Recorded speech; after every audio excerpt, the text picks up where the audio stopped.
Well, analysts warn government's commitment to fund fee-free higher education through new tax proposals and spending reductions may not be sustainable. Police Minister Fikile Mbalula says President Cyril Ramaphosa has given them 72 hours to apprehend the suspects who shot and killed 5 police officers and a retired soldier. The Optimum Mine Management is expected to meet with employees today after mine workers downed tools in Middelburg in Mpumalanga. Mamelodi Sundowns' home record threatens to derail their title charge as they get held to a 1-0 draw by Free State Stars at Loftus last night. Chimbo again! He's done it finally! Hello and welcome to Newsroom. I'm Shante Yankees. A very happy Thursday to you, coming to you live from our Auckland Park studios in Johannesburg. A lot coming up between now and 12 p.m. All the news of the day and news from abroad. Kendall Makamase is standing by with your sports. A very happy Thursday to you, Kendall. You good? Also, if you're a Sundowns player, no? I would imagine not. Good morning to you as well, because getting held to a 1-0 draw at home is not the best of results for Sundowns fans, especially so close to the end of the season. I guess not. What else do you have in store for us? We've got a whole lot to cover. Finally get a win for the Proteas, and it's been a long time coming, y'all. It's been some time since the Proteas got a win against India, and they did it last night. More about that a little later. Stay close.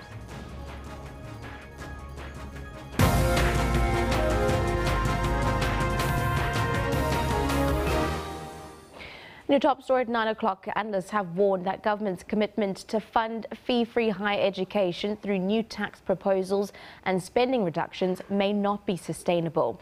Well, this as the costs may exceed projections. Finance Minister Malusi Gigaba highlighted the funding mechanisms in his budget yesterday.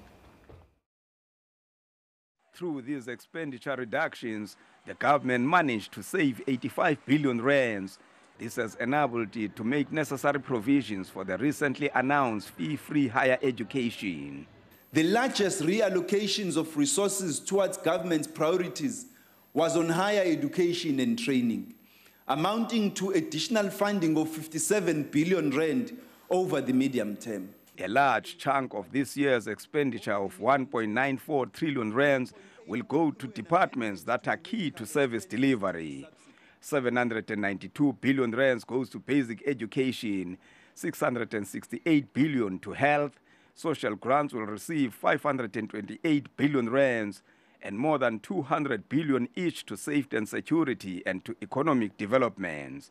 The above inflation allocation to social grants is aimed at alleviating the impact of a percentage point increase of VAT to recipients. The child support grant will increase from the baseline of 380 rand to 400 rand on 1 April and to 410 rand on the 1st of October. This is a 6.6% annual increase. An additional 2.6 billion rand has been added since the MTBPS to social grants to enable these changes. At least 16 million South Africans are the recipients of social grants. Other prioritized challenges include drought relief projects in the Western, Eastern and the Northern Cape provinces. Land reform and industrialization also received sharp increases.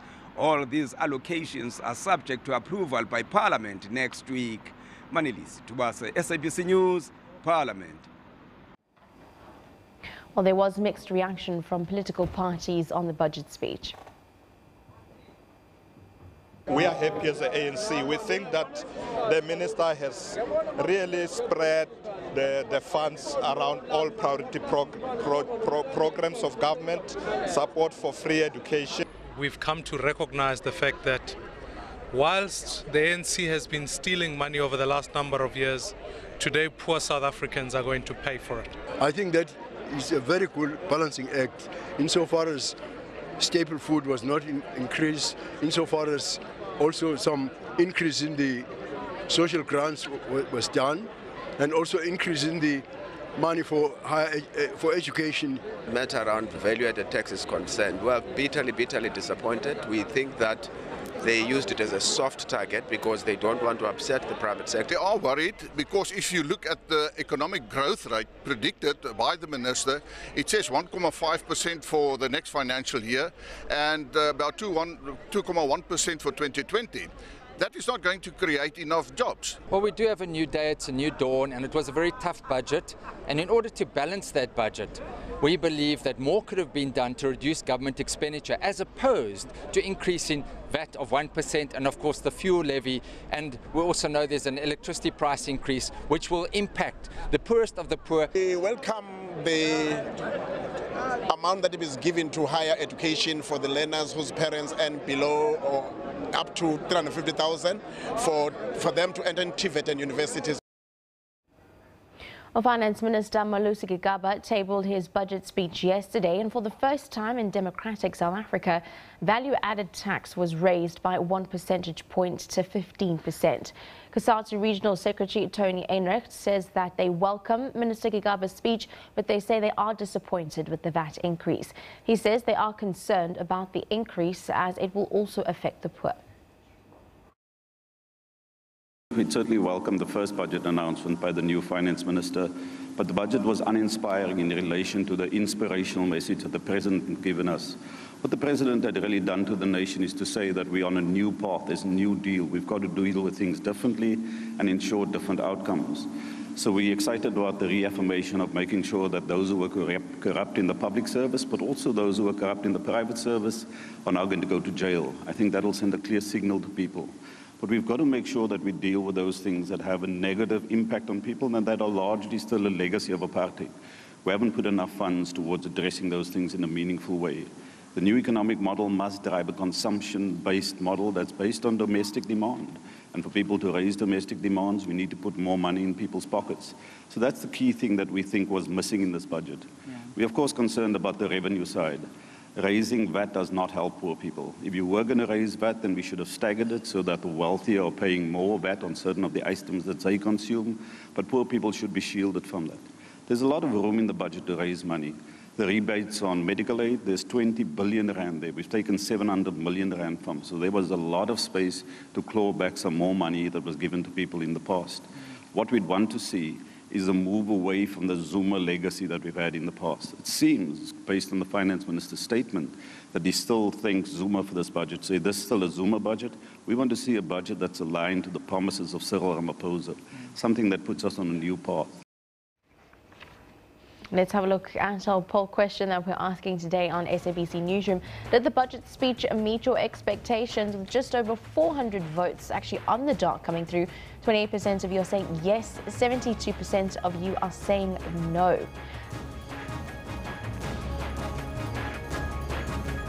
Well, we'll continue with some news. The police in Mpumalanga have found 2 bodies believed to be the 2 children who were kidnapped in Forsman in Emalahleni earlier this month. A 13-year-old Gabisile Shabani, who lives with albinism, and her 1-year-old cousin Nkosikona Ngwenya were kidnapped from their home by gunpoint by unknown men. A tragic end for the Shabani family. 2 bodies matching the description of their 2 children were discovered. Nkosikona Ngwenya's body is believed to have been found along the N4, while her cousin Gabisile Shabani's body was found buried in a shallow grave. And there is a man that earlier on we have taken in for questioning. Through the process of the questioning, it came forth that the 2 bodies are then recovered. The family is too distraught to speak. When the children were abducted last month, this is what the family said. These people knew who they wanted. They came in and went straight for the albino kids. They took the girl from the other room, then went to take the baby in another room. But they made a mistake and took the wrong baby because the albino one was covered in blankets. The 2 children were taken at gunpoint from their home while sleeping last month. Armed men broke the window to gain entry. Nothing was stolen at the house. It is believed that the Swaziland Sangoma that has been arrested is the one that led the police to the bodies. Police say investigations are continuing and more suspects might be arrested. They will now take samples from the families to do DNA tests on the bodies. Sibongile Mkanimpolweni, SABC News, Vosman in Mpumalanga. Well, the Gupta brothers are not fugitives from justice, so that's according to a lawyer representing the brothers. He has also denied that a warrant for arrest had been issued for his clients. This is the man that the Hawks say is on the run. The elite police unit claimed that through his lawyer, said would hand himself over. But AJ Gupta's lawyer says as far as he's concerned, authorities have since Sunday failed to provide any proof of a case number, affidavits used to support any of the applications for arrest warrants or any arrest warrants. Until such time as we are persuaded that an arrest warrant has been issued lawfully for any of our clients, there is simply no obligation on our clients to present them to any police officer. But the Hawks have accused the Gupta lawyers of a fishing expedition. To say that there is no warrant of arrest, I think it's something that we just need to cast away. No one will derail us from what we're supposed to do. And there is no way we're going to give this information to them, because the warrant of arrest is not issued against the lawyer. It's issued against the suspect, and the suspect is Mr. Ajay. Meanwhile, the National Prosecuting Authority has filed papers in the Bloemfontein High Court opposing an application by Atul Gupta to have a preservation order obtained against him by the Assets Forfeiture Unit set aside. Well, the matter is expected to be heard on the 1st of March. The National Prosecuting Authority says no formal extradition request has been made for AJ Gupta. Well, this following reports that he's in India. Criselda Lewis, SABC News in Johannesburg. Police Minister Fikile Mbalula says that President Cyril Ramaphosa has given them 72 hours to apprehend the suspects who shot and killed 5 police officers and a retired soldier at Ngobo Police Station in the Eastern Cape. Mbalula assured the community of Ngobo that the police station will be upgraded to ensure safety of police officers. Hundreds of onlookers spent hours as police investigators gathered evidence at the crime scene. The Ngobo police station incident left a trail of disaster. The most powerful tool at our disposal to apprehend these criminals, it is the people in Ngobo and around the country. This is a national tragedy where criminals can enter a police station and open fire on law enforcement, take guns, and at the same time bomb an ATM. It is unheard of, and that is why they will be brought to book, and I'm confident that with the police at work, together with society on the other hand, we will find them. I wouldn't like to talk about the leads because I'm speaking live and we are actually tracking the criminals. I can only give you the promise that we are after them and we will apprehend them. An emotional interdenominational prayer was held in front of the police station. The names of the 5 officers have not been released. Government is expected to visit their families. It's not the first time this police station has been attacked. In the past 3 years, it suffered 3 attacks during which weapons were stolen. Meanwhile, our reporter Zimkite Mangunana is visiting the family of the deceased. A very good morning to Zimkite. Of course, take us through what the mood is like this morning, specifically at some of the deceased's homes. A very good morning and a warm welcome to the Eastern Cape, Shante. The mood is a little bit different today compared to yesterday, because yesterday there was a lot of somberness amongst the residents of the Eastern Cape, not just people from Ngobo, as people were saying that they've never had such an incident where 5 police officers are actually ambushed at a police station, not necessarily in the line of duty, but a special attack that was made in the way that it happened here at Ngobo, where a police station was attacked and people were killed. After that prayer session yesterday, where the Minister of Police, Fikile Mbalula, and the National Police Commissioner and other senior officials within the police service attended, we saw people trying to come into terms with their loss, because it's not just the loss of those families that are affected, but it has been described as a national disaster by the police minister. But they have promised residents that they will do all they can in their power to ensure that those suspects are apprehended.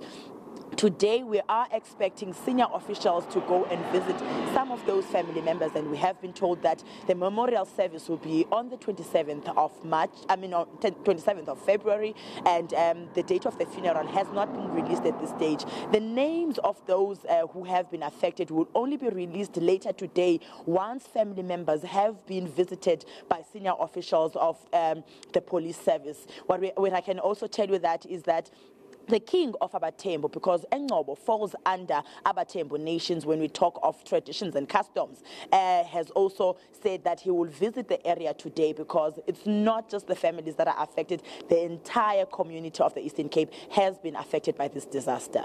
Definitely. We've also heard word from Police Minister Fikile Mbalula saying that the President, Cyril Ramaphosa, has given them 72 hours to come up with any sort of lead or some sort of arrest. Have you got any details about any leads your end?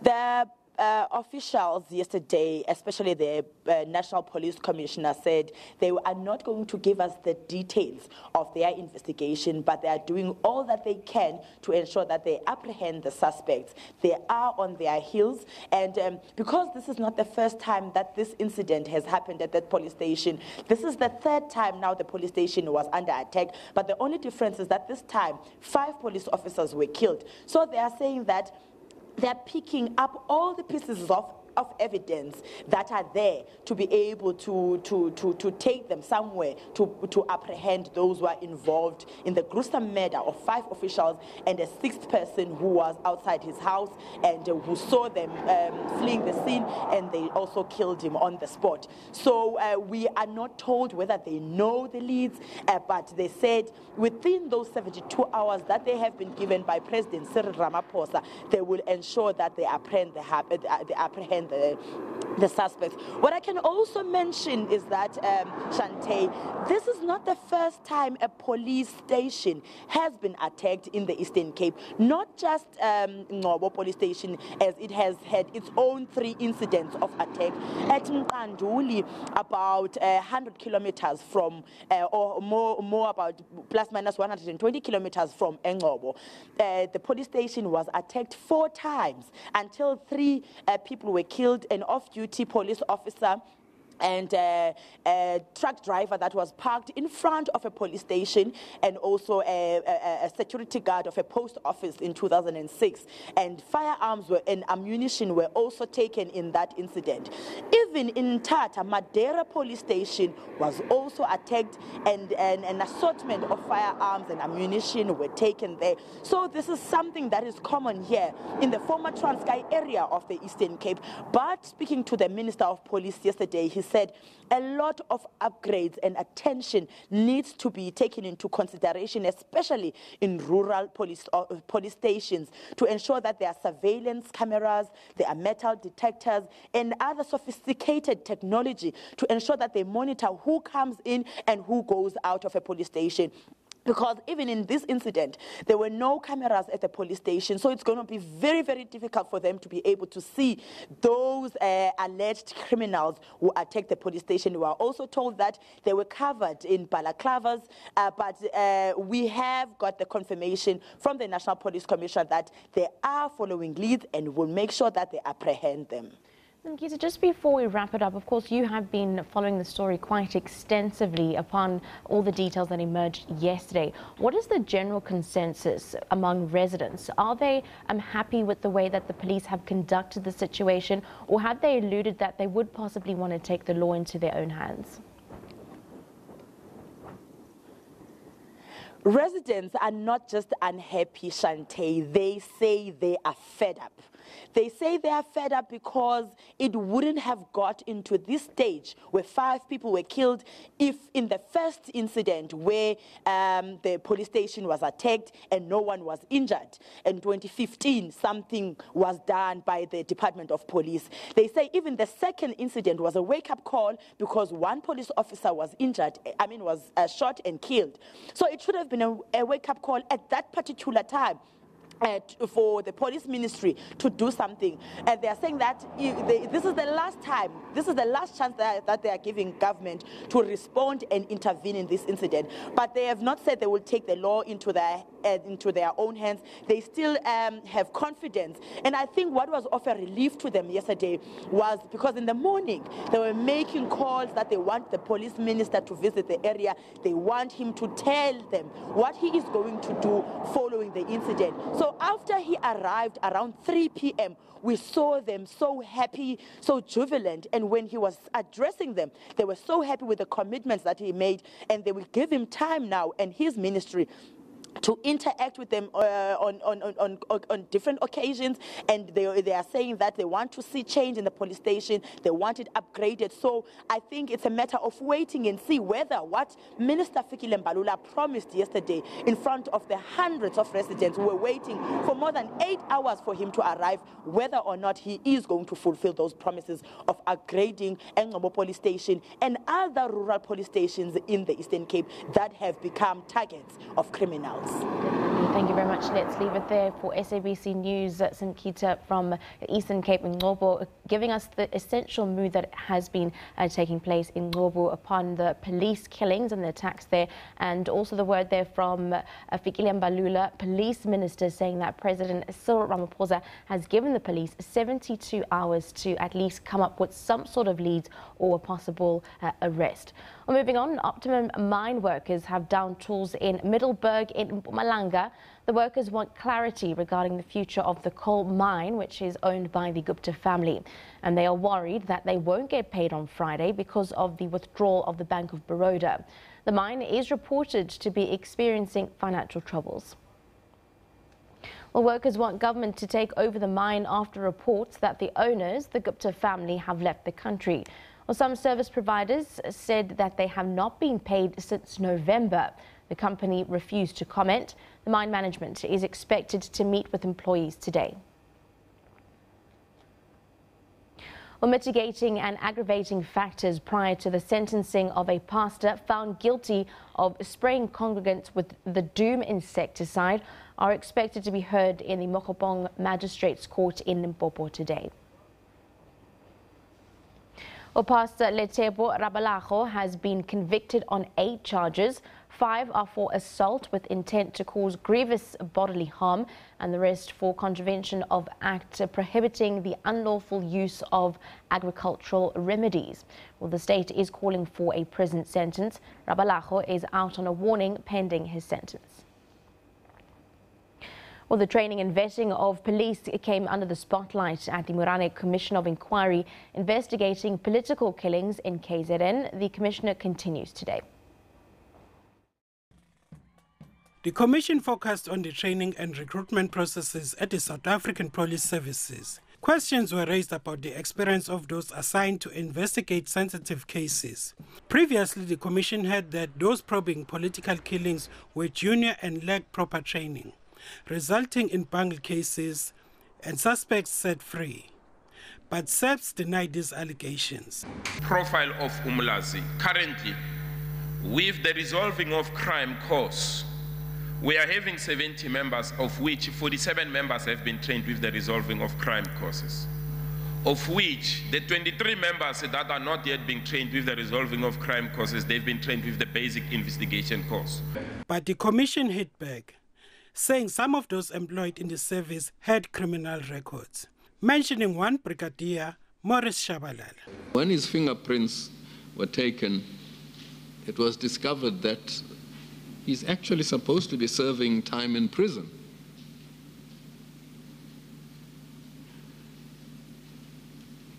And then in June 2013, he was dismissed from the police service. But for some reason, he remained on Purcell as an employee of the police service. This seems to indicate that although there might be systems in place, sometimes certain people are able to fall through the cracks. The matters were withdrawn, but that was beyond the control of the police. For example, where you have your witnesses killed, the key witnesses, and also where you have witnesses that go missing because of the intimidation and influence by the people outside. So that one, or you've got witnesses in the first of instance, we have got witnesses that turn against their own statements. Tulani Msimanga, SABC News, Durban. Well, for the first time in 25 years, VAT has now increased 1 percentage point. How do you feel about the VAT increase? That is our question of the day here on SABC Newsroom. Send us your comments. We'll have a look at some of them after the break.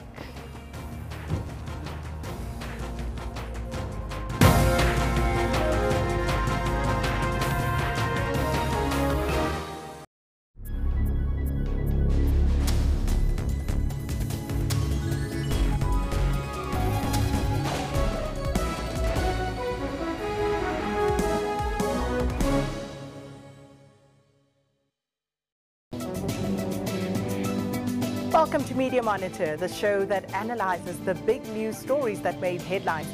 We bring you robust discussions on stories that made headlines in the week, where we interact with media analysts to unpack these top stories. Join me every Sunday morning from 9 to 10 Central African Time as I bring you riveting news and analysis. Stay tuned to Media Monitor every Sunday from 9 a.m.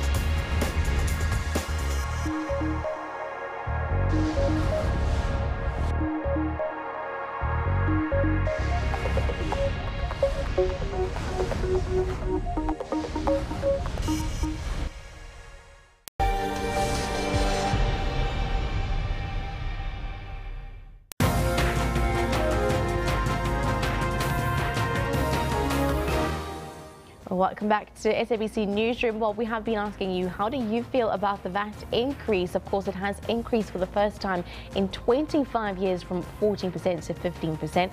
Let's have a look at some of the tweets that have been coming in. Well, Tabo says, South Africa will remain the same as long as we are under the ANC. This VAT thing is killing us. Economist says economists had preempted the VAT hike, but unfortunately it will affect the poor badly, together with the fuel levy. These increases will make poor people poorer. Remember, we use public transport, we buy food with the little that we have, so it is so unfortunate. And Gachiso says it's daylight robbery, that's all I can say.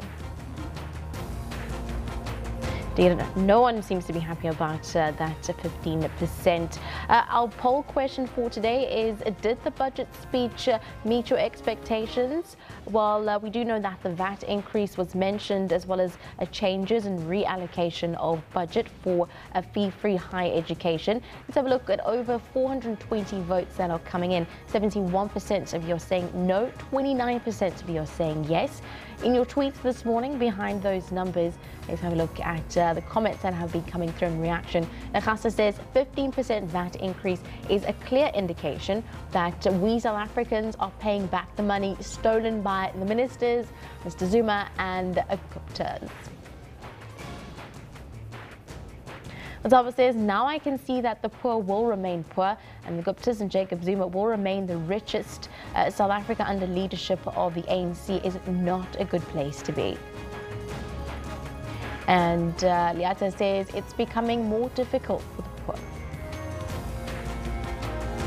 Indeed, thank you very much for participating in both our question and polls of today. Well, there have been mixed reactions to that speech from Finance Minister Malusi Gigaba, with some citing concerns over the increase in VAT and the taxes on alcohol and tobacco in specific. Let's hear what some politicians and members of the public had to say. Now, Jesus was a man. He was human. He was not a white man. He was not a black man. He came from that part of the world that touches Africa and Asia.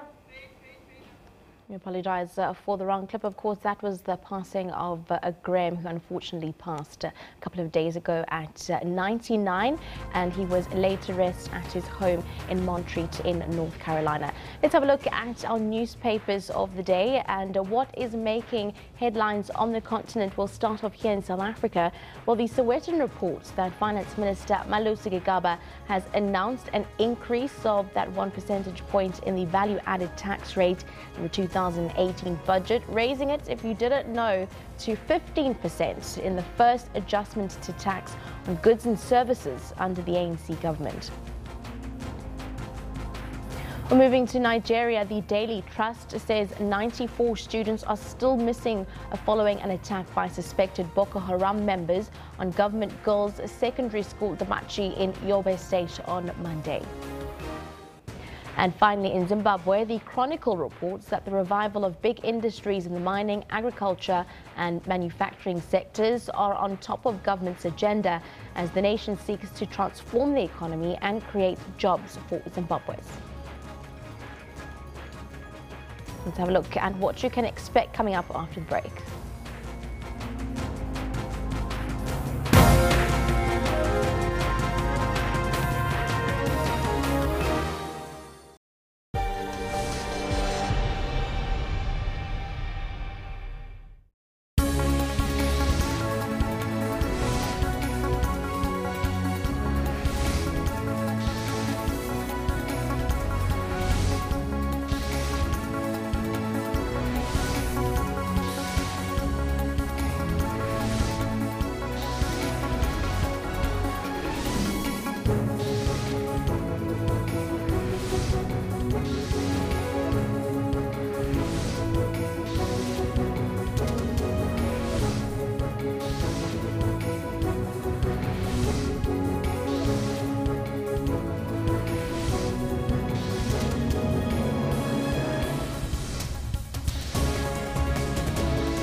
We make sure to be where news is happening, both locally and globally. For the latest business news, stay with us. From South Africa to the world, we've got all your latest sporting news.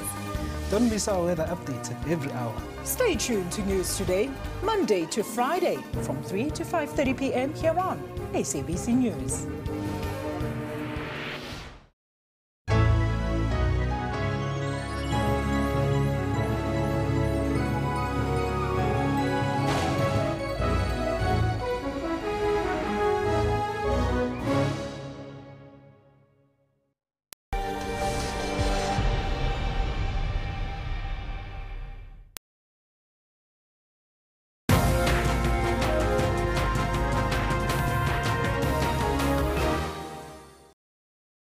Transit will manufacture 500 passenger trains for Zimbabwe and Ekurhuleni after it sourced the first 20 from Brazil. More than 90 Nigerian schoolgirls are feared missing after militant group Boko Haram attacked a village in the northeastern state of Yobe. Students in Washington, D.C. walk out of school to stage a protest outside of the White House demanding gun control legislation. Our lead story this half hour. This morning, Finance Minister Malusi Gigaba told a post-budget gathering in Cape Town's International Airport that the 1 percentage point VAT increase was inevitable and should have been introduced some years back. We are probably a year or two overdue. We should have introduced it a few years back, but we've had to squeeze the budget in all sorts of ways. until we ran out of options. And when you are facing a 51 billion rand shortfall, which improved obviously between the time of the MTBPS and now when we presented the budget by about 2.6 billion rand, we had said in the MTBPS that if we must stabilize the debt, because that 51 billion rand shortfall meant that our budget deficit would rise, it meant that our debt to GDP would rise, hitting 60% of GDP by 2020, 2021.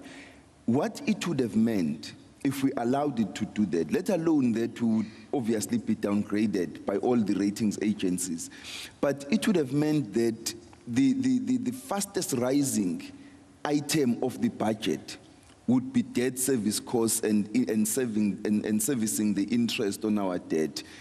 It would then eclipse all other items of spending of the budget, such as social expenditure and economic investments. Now, you don't want to be doing that and therefore not transforming your society because you are paying the debt. All you are doing is to take this debt and force-feeding it to future generations. So we said in the MTBPS, we need to stabilize the debt below 60% by arriving at a package of fiscal measures that would amount to 40 billion rand. So we had to find 40 billion rand, on top of which came the 16th of December. The former president announced fee-free higher education, which meant that we would need to find 57 billion rand over the medium term in order to cater for the phasing in of this policy decision. This was reaffirmed by the ruling party at its conference and by the new leadership as it was announced by President Ramaphosa in the State of the Nation address. So we had no choice. We had to find a revenue measure that was going to give us a sufficient quantum of money that would enable us to do all the things we needed to do when we have taken the decisions to cut expenditure and looked at all other tax revenue sources. Well, we will be talking to Professor Atlengwe Mkhize on the post-budget speech, specifically around education in just a bit. More than 90 Nigerian schoolgirls are feared to be missing after Boko Haram attacked a village in the northeastern state of Yobe. The attack comes 4 years after Boko Haram kidnapped more than 270 girls from a school in the town of Chibok. That case drew global attention to the 9-year insurgency, which has sparked what the United Nations has called one of the world's worst humanitarian crises. A statement released by the Yobe state government says an unspecified number of girls had been rescued from the terrorists who abducted them and were now with the army. Nigeria's President Muhammadu Buhari has announced all assets seized through corruption investigations will be sold and recovered cash kept in the National Treasury. Last year, Buhari introduced measures that would ensure all government transactions pass through a single bank account to monitor government spending and stamp out corruption. When Nigeria's President Muhammadu Buhari took office almost 3 years ago, he vowed to rid the country of institutional corruption, using the government's anti-graft agency, the Economic Financial Crimes Committee, to spread his message. Our laws need to be strengthened if we must realistically contend with the miasma of corruption. The second is that we must correct the gaps in our legal system that are exploited to frustrate the process of justice. The EFCC is investigating high-profile politicians like the country's former petroleum minister, Alison Dizani, who's accused of siphoning nearly $150 million in government funds to acquire personal assets, an allegation Dizani denies.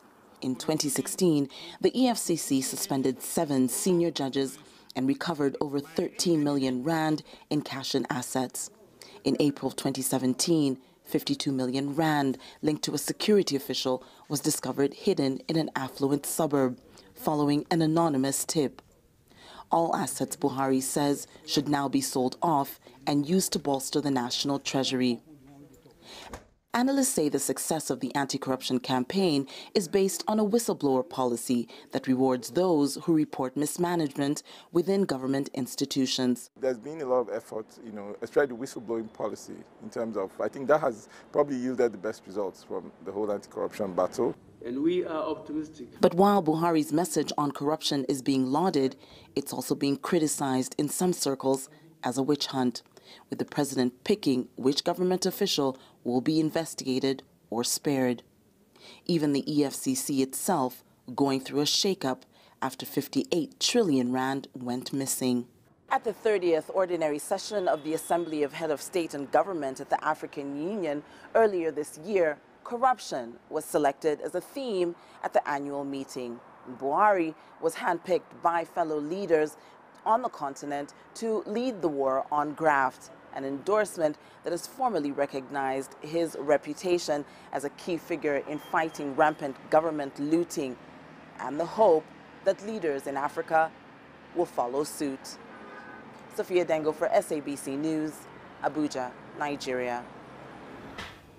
Well, Transnet will manufacture 500 passenger trains for Zimbabwe and Ekurhuleni after it sourced the first 20 from Brazil.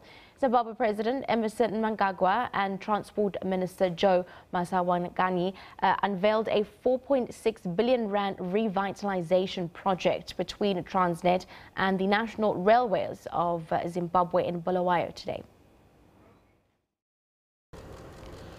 Awakening a sleeping giant, Zimbabwe's economy, driven by agriculture and with immense potential for mining, requires rail infrastructure to optimize exports. But 2 decades of economic and political sanctions have taken their toll. Only a third of trains are in service, and even those are in a shockingly unsafe state. For $400 million, Transnet is recapitalizing the National Railways of Zimbabwe. We cannot say Zimbabwe is open for business when our railway is down, when our roads are poor. The National Railways of Zimbabwe is receiving 13 locomotives, 200 wagons, and 34 passenger coaches to address key resource gaps in its operations as an interim solution while negotiations for the recapitalization program are being finalized. South Africa will build 500 passenger trains in Ekurhuleni. One of the overarching objectives for Transnet is to integrate South Africa with the region and the rest of the continent. Therefore, interconnectivity and interoperability of railways, both in digital and physical terms, is long overdue in our continent. We are therefore happy that here it is the two African countries entering into this partnership. We believe that gone are the days where people will come with the rail infrastructure and tell us what to do and leave with their money to Europe or America. So the rand and the dollar will revolve between South Africa and Zimbabwe. The two countries have partnered to construct Beitbridge border post and will soon implement one-stop facilities there. Ntakwana Ngatani, SABC News. Some news abroad. US President Donald Trump says that arming teachers and sport coaches could help prevent school massacres such as last week's mass shooting in Florida. Well, Trump voiced support for the idea during an emotional White House meeting, which included 6 students from Marjory Stoneman Douglas High School in Parkland, Florida, where 17 students and educators were slain on Valentine's Day by a gunman with an assault rifle. Meanwhile, some of the students walked out of the school and staged a protest outside of the White House. The protest was a part of a national movement launched by middle school and high school students following last week's deadly shooting. Student protesters walked all the way from Capitol Hill to the White House, chanting slogans including "This is what democracy looks like" and "Are we next?" And coming up with your sports, Kinamakmashe is standing by. Well, thank you very much, Shante. Very interesting news that we got for you. First up, we all know that South Africa has done pretty well with what we call the test that they've been playing up against the ODI and T20s against India. JP Duminy, and he takes his team home. South Africa win by 6 wickets, and Protea fire burning brightly here at SuperSport Park. The crowd have been crying out for a win, and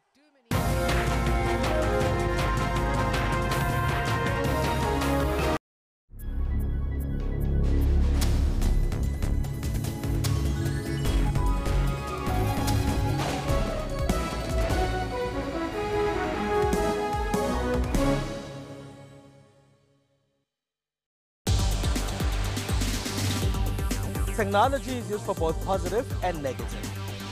Some governments block the internet in times of protest. With this internet blackout, it's impossible for me to do it, so I have to travel to Douala.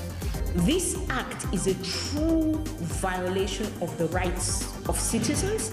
In Africa, people are always coming up with innovative ways to use technology to solve some of their problems. The more interesting piece of technology is actually the artificial intelligence. AI, it's utilizing data to make your life easier. On Network, we give you Africa's technology and social media news. For all your technology news, join Siphumelele Zondi every Saturday at 17:30.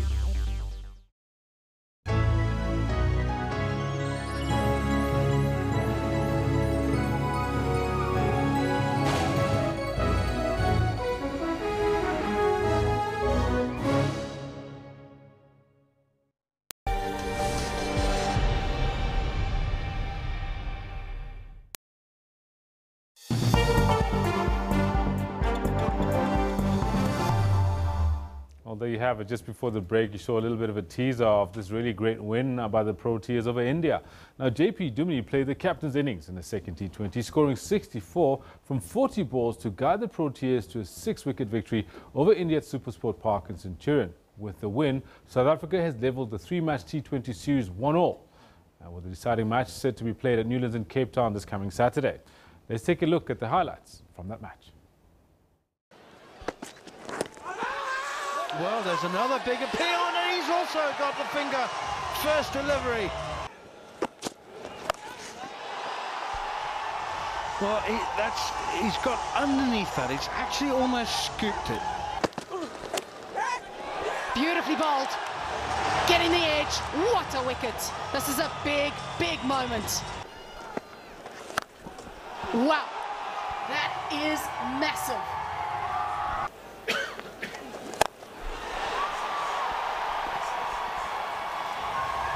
Smashed. Oh, wow. That's popped up into the offside, and it's a nice catch by Reiner. It's going out towards the fielder, towards square leg. And that's the end of Reeza Hendricks. That's an excellent stroke from Klaas, and what a way to get off the mark. Oh, and he's done this again. He's repeated the stroke. Now he's getting into the action, and that is the massive over that has put South Africa in charge of this game. And that is how you go about it. Ending it in style is JP Duminy, and he takes his team home. South Africa win by 6 wickets, and Protea fire burning brightly here at SuperSport Park. Yeah, great stuff there by the Proteas. It might be a little too late, but you know what? There's still time for them to save that particular T20 series. Now, talking about saving stuff, log leaders Mamelodi Sundowns were made to pay for missing a number of good first-half chances as they were held 1-0 by gutsy Free State Stars in an absolute premiership clash at Loftus Festival last night. Sundowns scored early through Percy Tau and missed a number of chances in the opening half. Sundowns now remain at the summit with 39 points from 21 matches. Let's have a look at these highlights from that match. Here comes Sundowns now, looking for their first chance. Tau! Superbly finished by Percy Tau.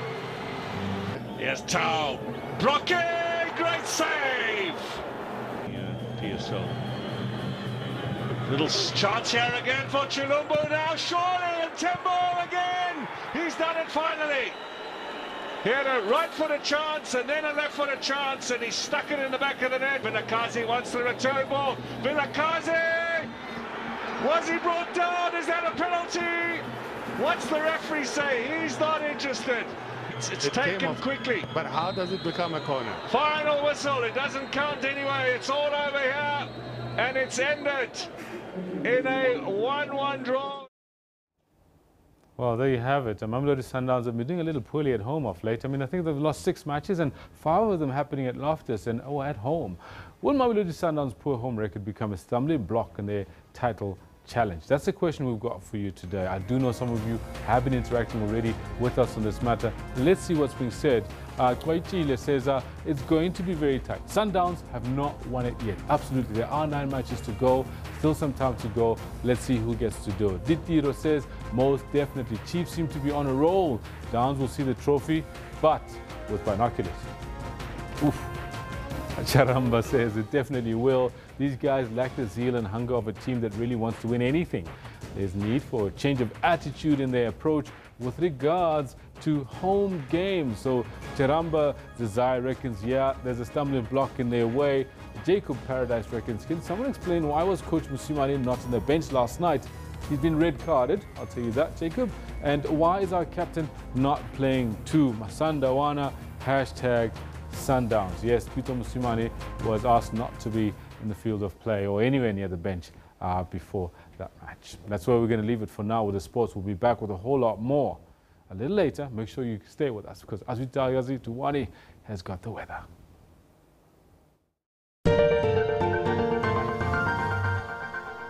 Thanks very much and warm welcome. Well, let's take a look. This is Port Elizabeth, the windy town today. You can see the cameras shaking. You can see a little bit of leaves there shaking because of all that wind. Partly cloudy to cloudy skies. Currently, we are expecting it to become partly cloudy and clear going to the afternoon and the evenings. A maximum of 28 is forecast for today, and temperatures will drop to 23 in the evening. On our satellite image, you're still seeing lots of moisture, but sitting over the northern parts of South Africa, resulting to cloudy skies over the northern parts. Isolated thunder showers can be expected going to 60 just over Lesotho and some parts of KwaZulu-Natal. Along the coastal regions, isolated showers can be expected, but in Botswana we are expecting up to 80% chance of thunder showers. Possibilities of severe thunderstorms and heavy falls can be expected over the southern interior of DRC, going to some parts of Zambia as well. For Angola tonight, we are expecting lots of rainfall in the southern parts and just over the northern parts of Botswana, going to Zimbabwe.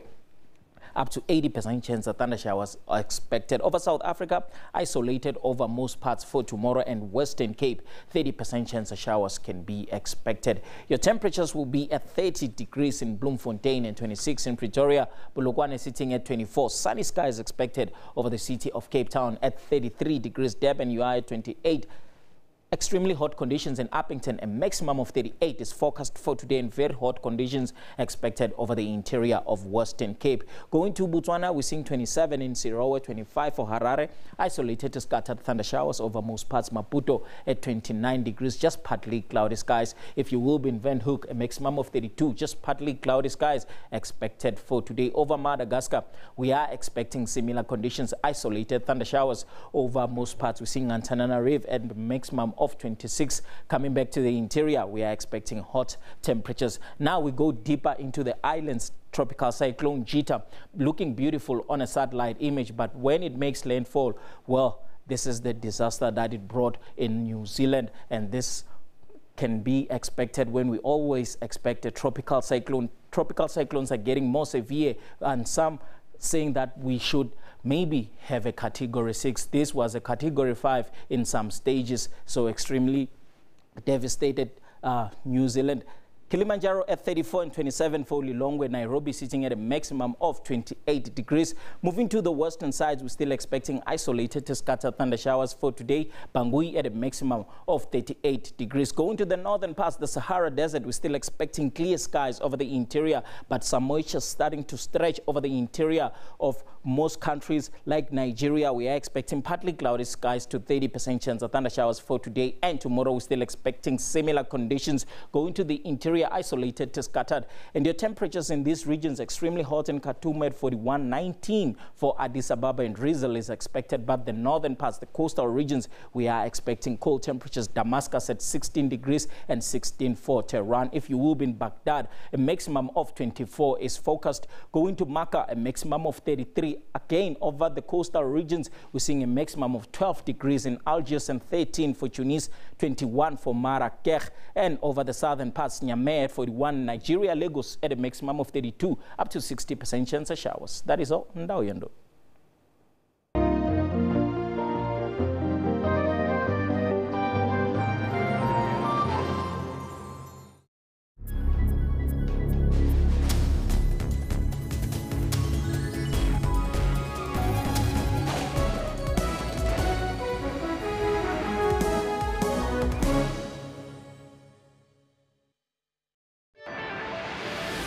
Violence against women, it also talks to such behavior where teachers, instead of educating kids and give them dignity, they strip them of their dignity. The First Lady. The First Lady, her action, it's just unacceptable. I must say that it cannot be condoned. If I had it my way, I would say we had to act and make sure that he goes to jail. This scourge is not ceasing.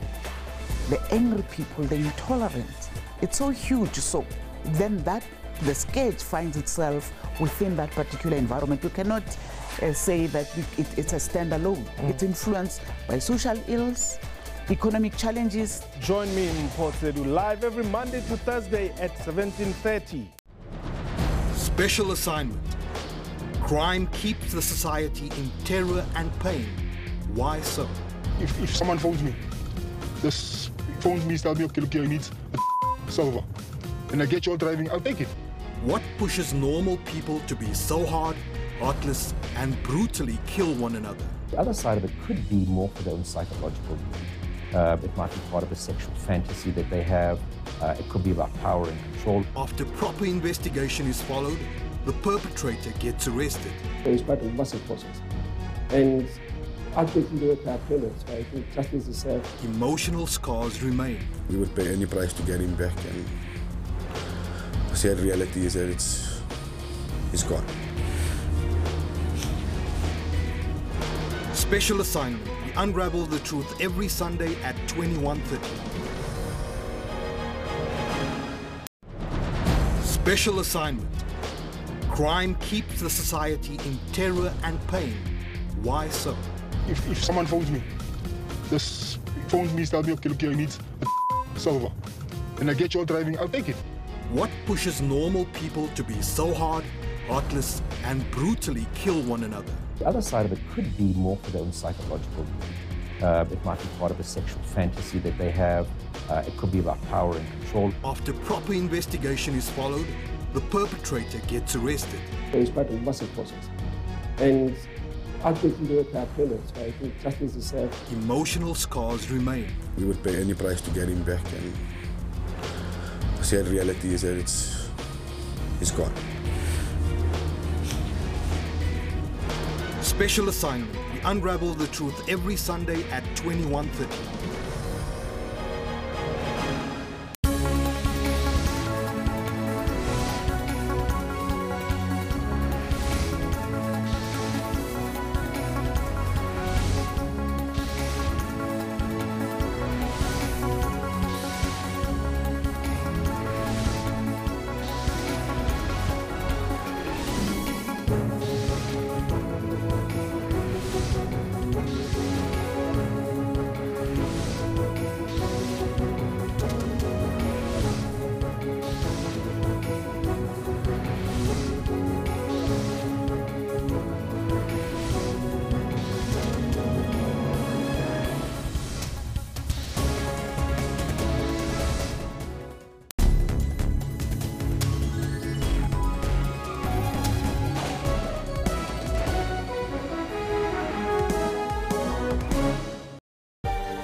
And has warned government's commitment to fund fee-free higher education through new tax proposals and spending reductions may not be sustainable.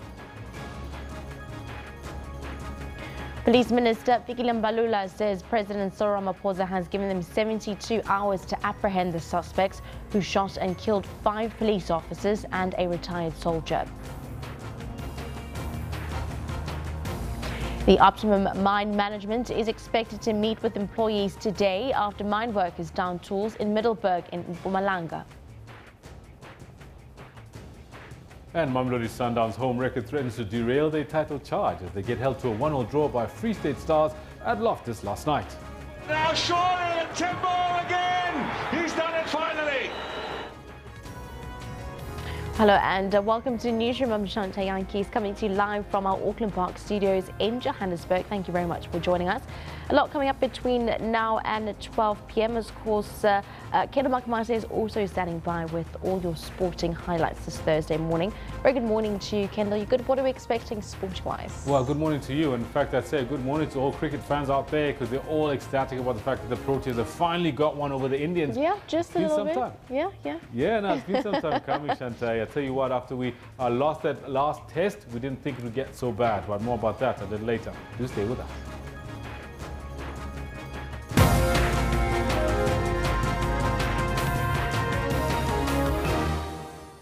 The lead story, analysts have warned that government's commitment to fund fee-free higher education through new tax proposals and spending reductions may not be sustainable. Well, this as the costs may exceed projections. Finance Minister Malusi Gigaba highlighted the funding mechanisms in his budget yesterday.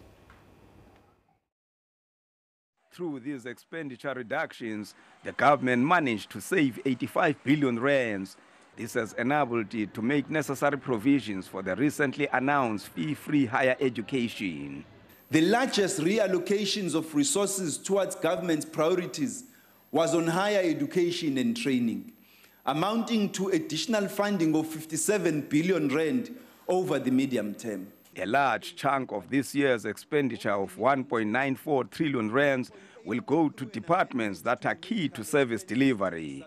792 billion rands goes to basic education, 668 billion to health. Social grants will receive 528 billion rands and more than 200 billion each to safety and security and to economic developments. The above inflation allocation to social grants is aimed at alleviating the impact of a percentage point increase of VAT to recipients. The child support grant will increase from the baseline of 380 rand to 400 rand on 1 April and to 410 rand on the 1st of October. This is a 6.6% annual increase. An additional 2.6 billion rand has been added since the MTBPS to social grants to enable these changes.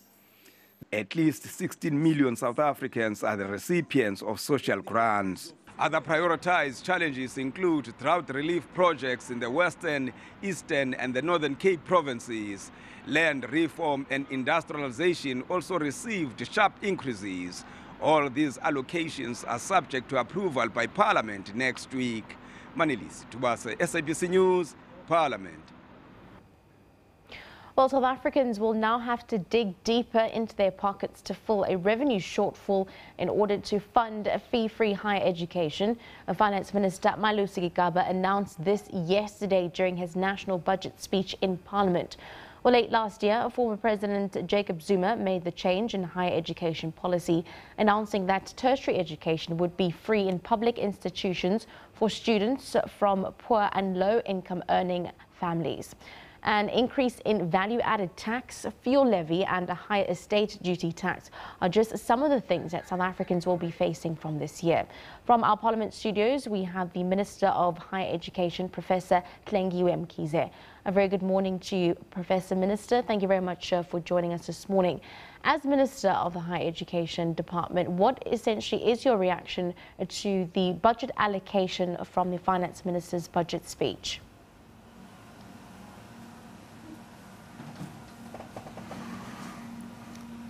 Hello? Hi, Professor, can you hear me?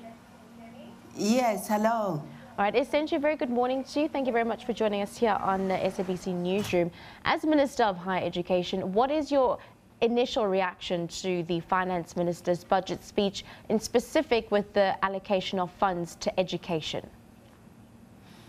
Well, I must say it was a huge relief, because having gone through the experience of the consequences of the hashtag fees must fall, having seen universities banning students, in confronting the police and the police pushing them back, those sins were not good for our psyche as the nation. So I'm really relieved. It's a very, very important step in terms of phasing in fee-free education for the poor and working class. And it also gives us an opportunity to assist universities not to increase the fees for those who will be outside the 350,000 bracket, so that even if there are those who are paying, it's it's affordable if government is subsidizing universities. Now, we know that and TVET colleges. Students from poor and low-income earning families stand to benefit from fee-free tertiary education. But at the same time, VAT has now increased 1 percentage point. What is your stance on that?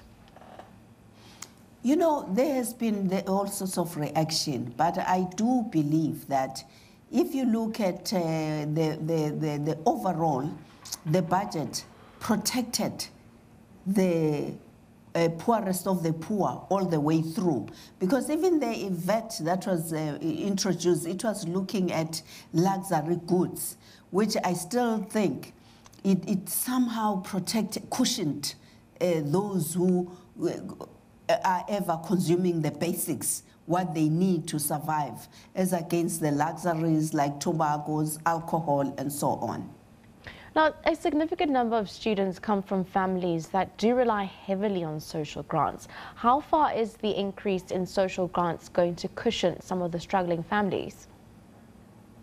Well, you know, the increase in social grants, it puts pressure on us as implementers to work harder and be able to account to government in terms of those who are exiting the grant system. For instance, we haven't communicated, we have absorbed for 2018 a number of students who were on grants. We don't even assess them.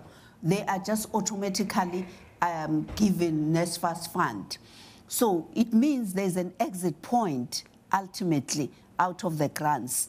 It is important, where the call is to manage the resources very well, stop corrupt practices, be efficient, and also use the technologies to avoid unnecessary wastage. If we manage all this well, we will be dealing also with the question which other economists have been raising, issues of sustainability.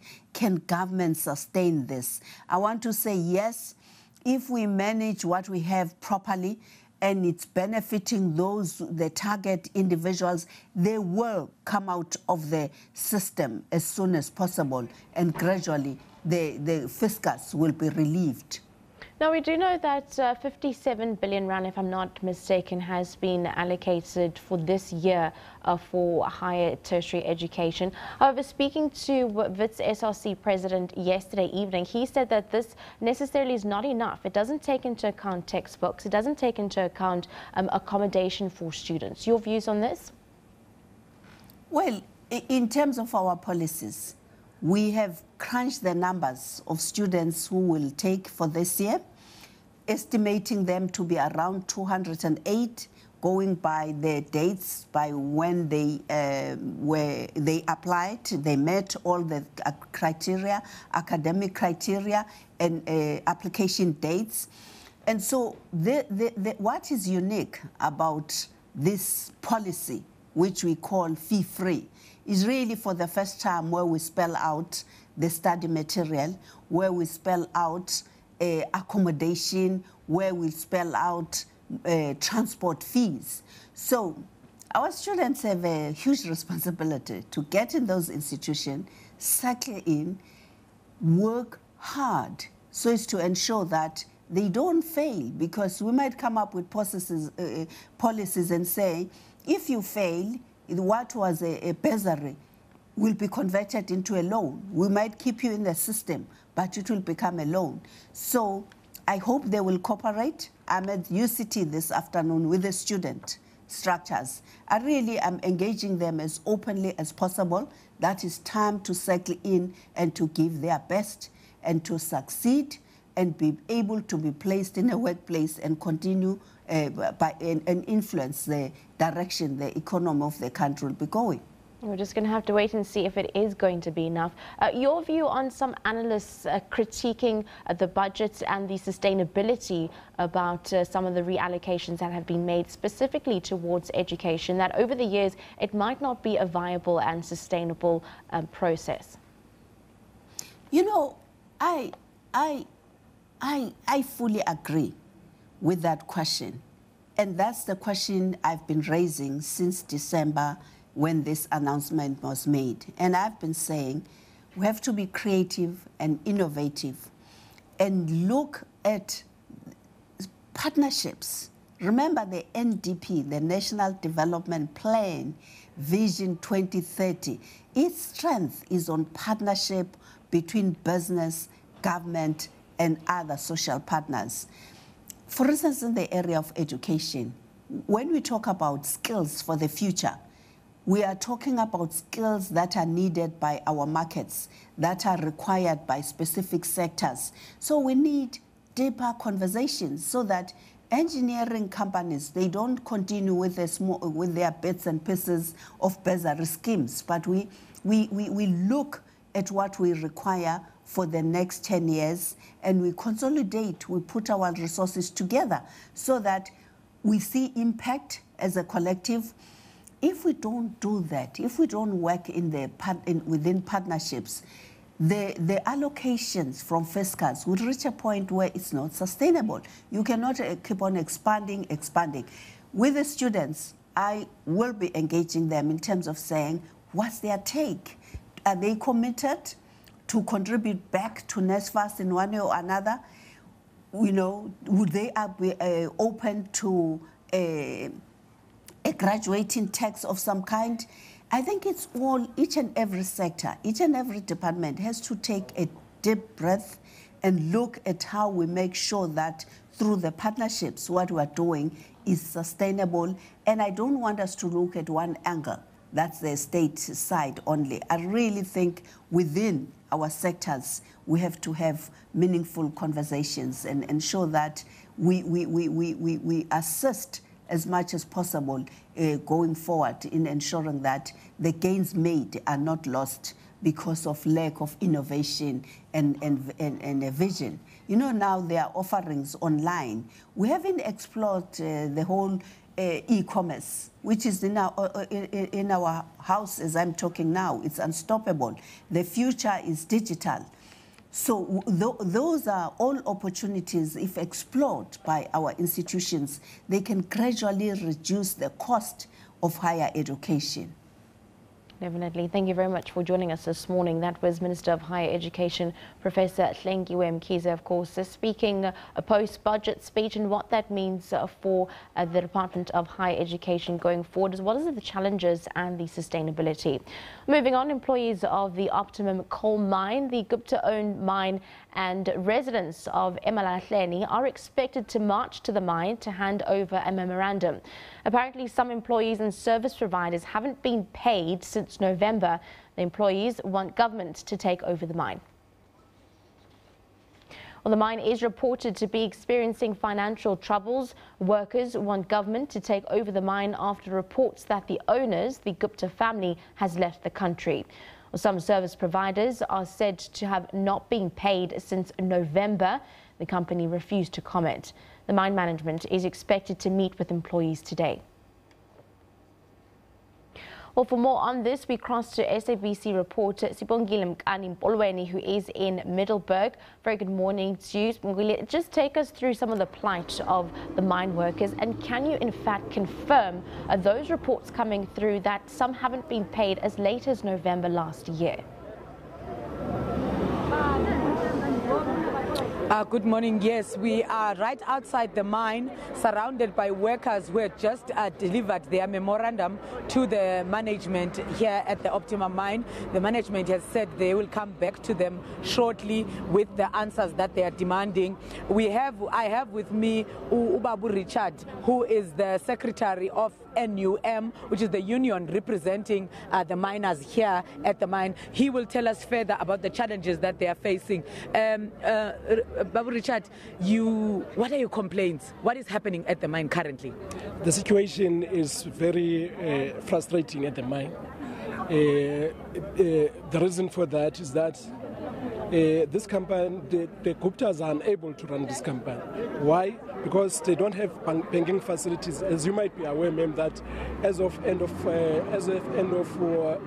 March, Bank of Baroda, which was the only bank that was doing business with them, have indicated that they are moving away of South Africa. Secondly, it has been it's a public knowledge that the Gupta brothers are running away from South Africa. Just tell us about your experiences as the miners at the mine. Have you been paid? Have you not been paid? What is currently happening at the mine?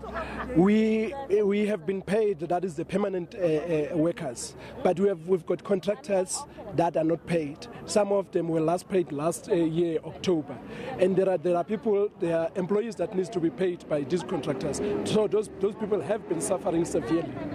Yes. Currently, you spoke to the management. What is management saying?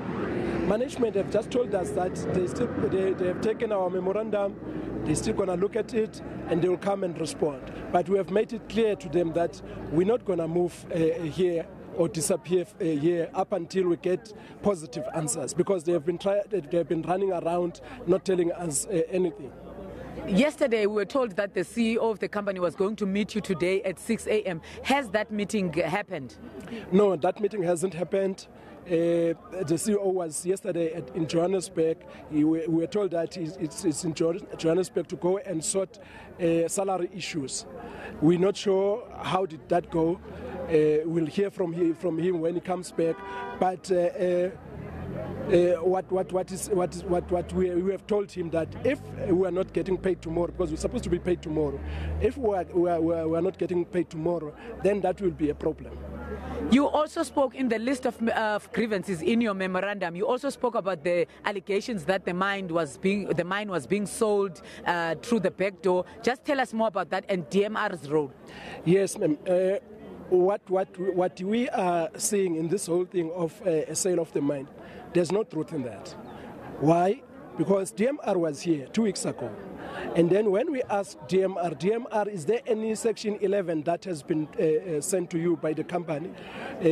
Because that's for you to sell a mine, you must notify DMR. DMR said no, there's no Section 11 that we've got in our offices. So the mine, the CEO couldn't give answers that this mine is being really sold. So we're hoping that it's going to clarify today. But the way we look at it, they are trying to sell this mine to themselves.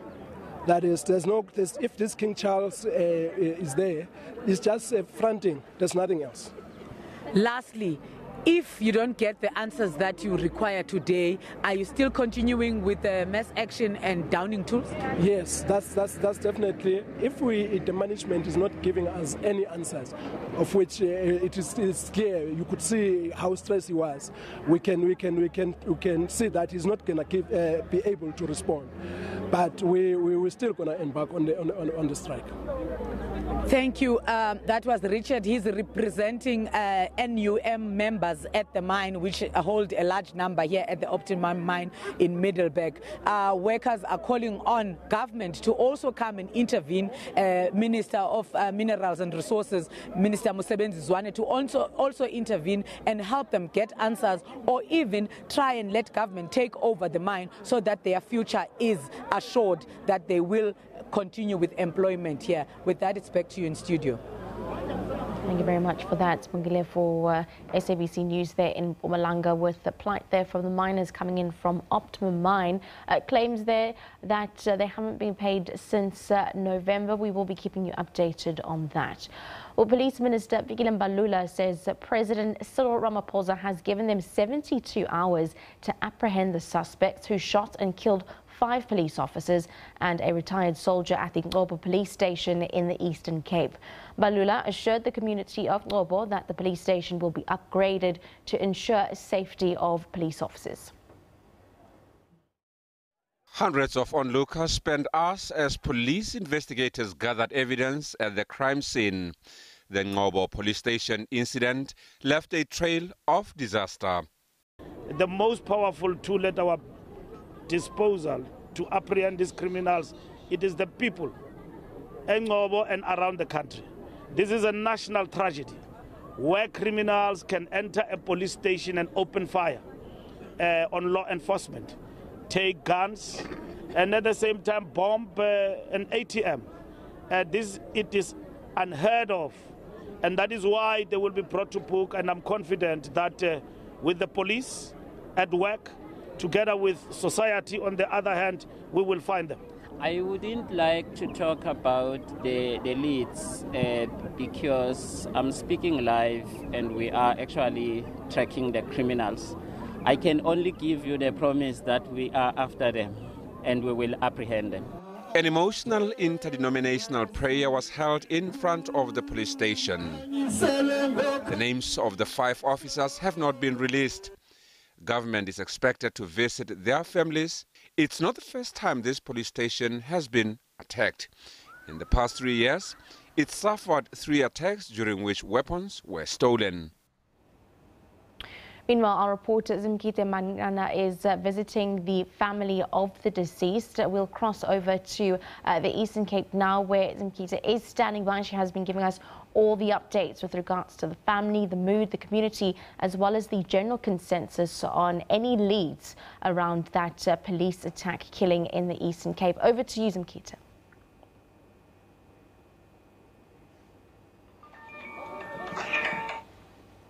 Hi, Zimkite, can you hear me? All right, so we're still waiting to connect with Zimkite. Of course, she has been giving us all the updates around the police station. This morning, she also visited the family members of those police officers that have been killed. Zimkite, over to you as you take us through the general consensus as well as the mood and your highlights on the visits upon visiting some of those families of the slain police officers this morning. Right now, we're coming to you live from inside the premises of Scopa local municipality.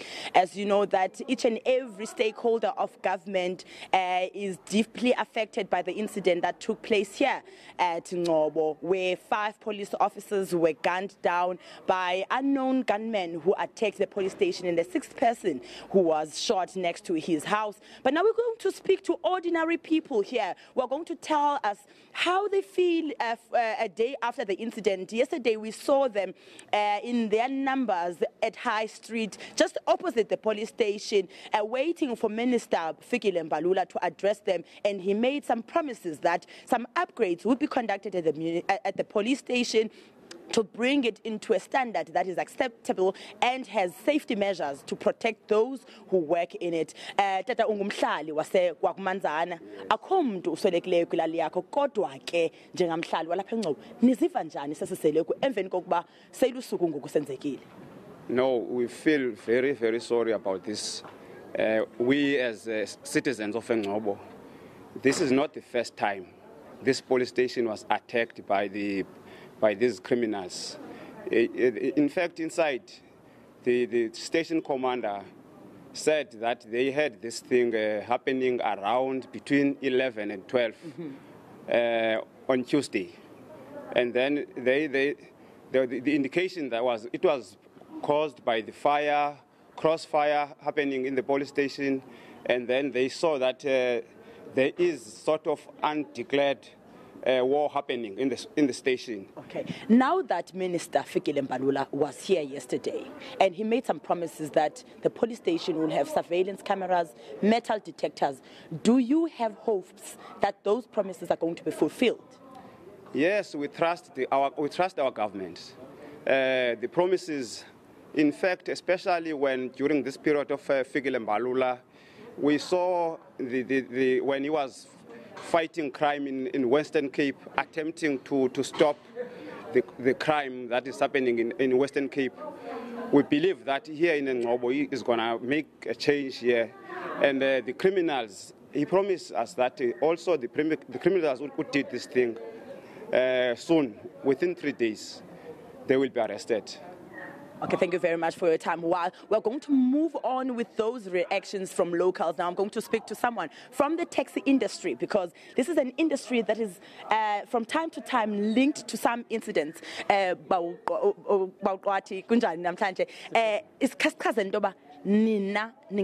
Especially as the taxi industry.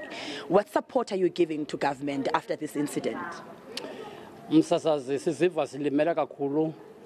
Apha eNgcobo njengoba sikhokele kwezizothutho esi senzo senzeke apha eNgcobo sisothusile kakhulu, and lento yenzeke apha sithe sabe siyivile ngokukhawuleza sasondela ngasesitishini siyosabela kwenzeke ntoni na, silisa nefamily ezithe zehlelwa sesehlo sendlela senzeke apha eNgcobo. Siqinisekisa into yoba kasimva umphathiswa izolo esitsho esithi unika i-72 hours into yoba abantu babanjiwe. Sinayo into ethi nathi siyi-taxi industry ngase kutheni ungenza ngolo hlobo ukuze eNgcobo kuze ukuzole eNgcobo ngabikho ngolo hlobo kwenzeke ngalo. Lolu phuncedo enizawulenza ingaba mhlawumbi xa nibabona okanye nisiva amarhe nizawazisa ngaphambili? Xa singeva neliphina indlela ezothi sive ngayo sikeza laba ngaphambili sibaphethe ngezandla xa sinothi sibafumane, kuba abantu basebenza phakathi kwethu, sisebenza ngabantu ngalo lonke ixesha basondela ukuthi abantu. Once nje basingeva into yoba bakulipicala singayenza indlela into yoba basondele kungalo mthetho.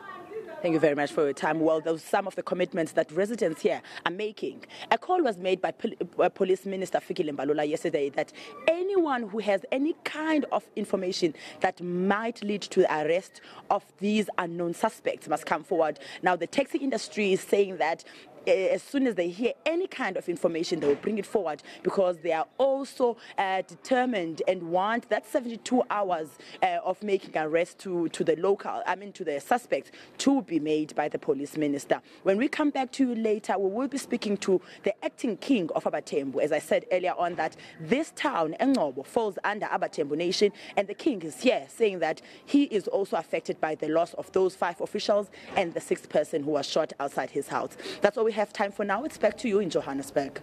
Thank you very much for that, Simkita Mankunana, taking us through what's been happening around some of the details there of those brutal police killings in the Eastern Cape in Ngcobo.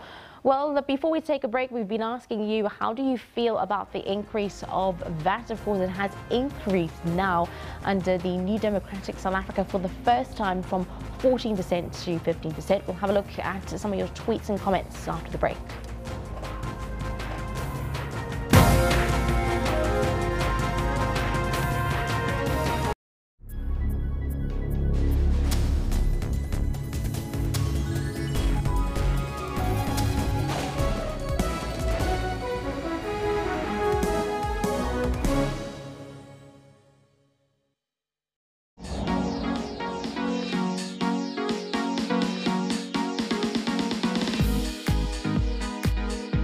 I feel it's a real person. And it's nutritious and delicious. It's good. I really like it.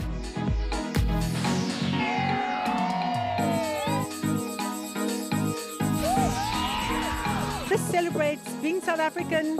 We love our beer, we love our food, we love our music. For knowing who you are going, you must know where you come from. I'm excited to be part of this year. For all your travel trends, catch us every Sunday, 12 midday on Channel 404.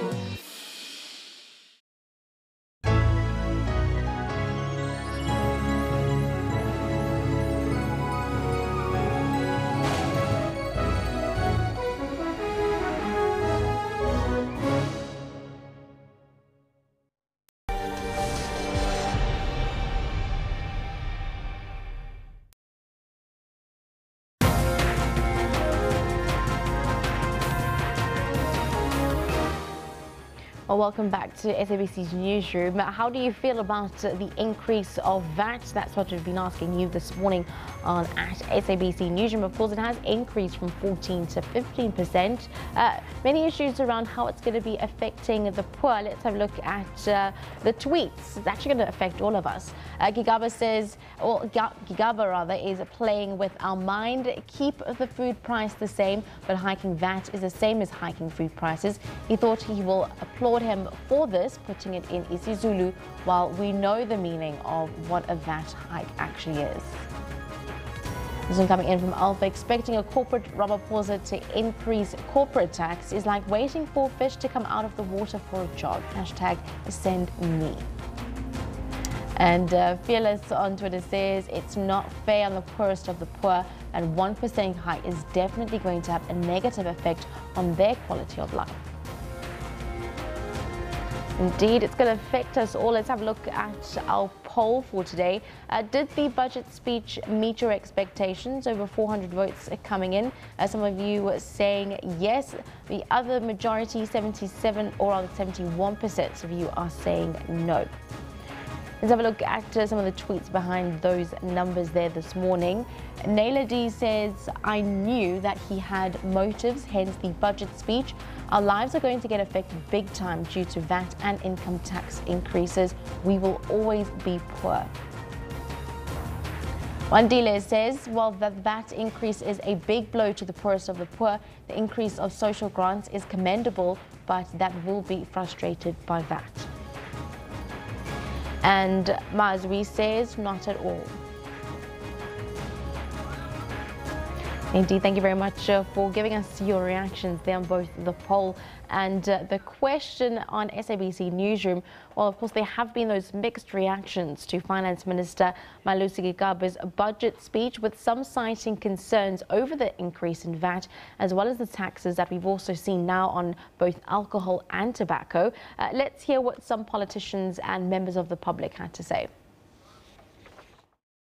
In fact, we saw an increase in VAT, which will put inflationary pressure on poor South Africans. As far as free education is concerned, we say that there should also be a precondition. We believe that more could have been done to reduce government expenditure. The raising price, a thing of booze and alcohol and cigarettes and alcohol, actually, I think it's a good thing. Up the price, lower the price. If a person is a person, and if I want something, I'm going to buy it because it is my money. Let's have a look now at what's making headlines on our newspapers from the continent this morning. We'll start off here at home in South Africa. Well, the Sowetan here at home says that the Finance Minister Malusi Gigaba has announced an increase of 1 percentage point in VAT in the 2018 budget, raising it to 15%, and the first adjustment to tax on goods and services under the ANC government. Moving to Nigeria, the Daily Trust says 94 students are still missing following attacks by suspected Boko Haram members on government girls' secondary school Dapchi in Yobe State on Monday. And finally, in Zimbabwe, the Chronicle reports that the revival of the big industries in the mining, agriculture and manufacturing sectors are on the top of the government's agenda as the nation seeks to transform the economy and create jobs for Zimbabweans. And let's have a look at what we can expect coming up after the break. Now, Jesus was a man. He was human. He was not a white man. He was not a black man. The chorus of the tributes to the influential evangelist Billy Graham. And Asia and Europe, and he probably had a brown skin, very much like some of the Indian people here today. Christianity is not a white man's religion, and don't let anybody ever tell you that it's white or black. And that is how you go about it. Ending it in style is JP Duminy, and he takes his team home. South Africa win by 6 wickets, and Protea fire burning brightly here at SuperSport Park. South Africa finally gets the win that fans have been waiting so long for.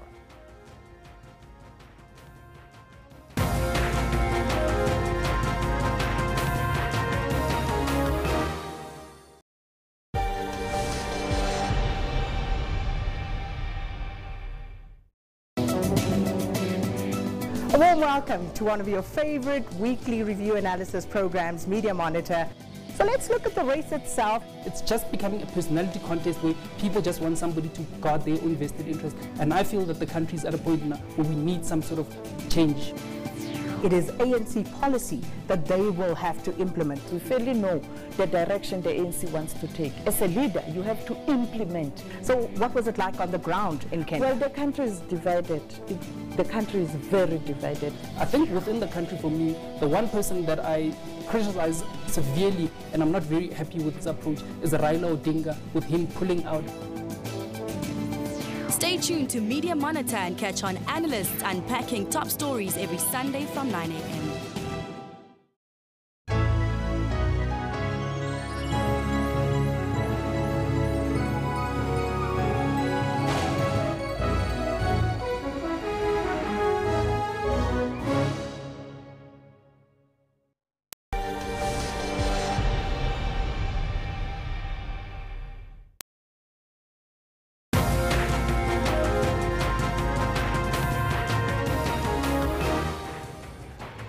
Transit will manufacture 500 passenger trains for Zimbabwe and Ekurhuleni after it sourced the first 20 from Brazil. Police say 111 girls from the state-run boarding school in Dapchi, Yobe State were unaccounted for following an attack by Boko Haram in Nigeria. Students in Washington, D.C. walk out of schools to stage a protest outside the White House demanding gun control legislation. Your lead story at the half hour, Transnet will manufacture 500 passenger trains for Zimbabwe and Ekurhuleni after it sourced the first 20 from Brazil. Zimbabwe President Emmerson Mnangagwa and Transport Minister Joe Maswanganyi unveiled a 4.6 billion rand revitalization project between Transnet and the National Railways of Zimbabwe in Bulawayo today. Awakening a sleeping giant, Zimbabwe's economy, driven by agriculture and with immense potential for mining, requires rail infrastructure to optimize exports. But 2 decades of economic and political sanctions have taken their toll. Only a third of trains are in service, and even those are in a shockingly unsafe state. For $400 million, Transnet is recapitalizing the National Railways of Zimbabwe. We cannot say Zimbabwe is open for business when our railway is down, when our roads are poor. The National Railways of Zimbabwe is receiving 13 locomotives, 200 wagons, and 34 passenger coaches to address key resource gaps in its operations as an interim solution while negotiations for the recapitalization program are being finalized. South Africa will build 500 passenger trains in Ekurhuleni. One of the overarching objectives for Transnet is to integrate South Africa with the region and the rest of the continent. Therefore, interconnectivity and interoperability of railways, both in digital and physical terms, is long overdue in our continent. We are therefore happy that here it is the two African countries entering into this partnership. We believe that gone are the days where people will come with the rail infrastructure and tell us what to do and live with their money to Europe or America. So the rand and the dollar will revolve between South Africa and Zimbabwe. The two countries have partnered to construct Beitbridge border post and will soon implement one-stop facilities there. Ntakwana Ngatani, SABC News. Some African news. The families of dozens of girls missing for several days after a Boko Haram attack on their school in the northeast Nigeria are facing an anxious wait for their return after confirmation that some have been rescued. Police say 111 girls from the state-run boarding school Dapchi, Yobe State were unaccounted for following an attack by Boko Haram. The disappearance sparked fears of a repeat of the 2014 mass kidnapping of more than 200 girls from a similar school in Chibok in the neighboring Borno state.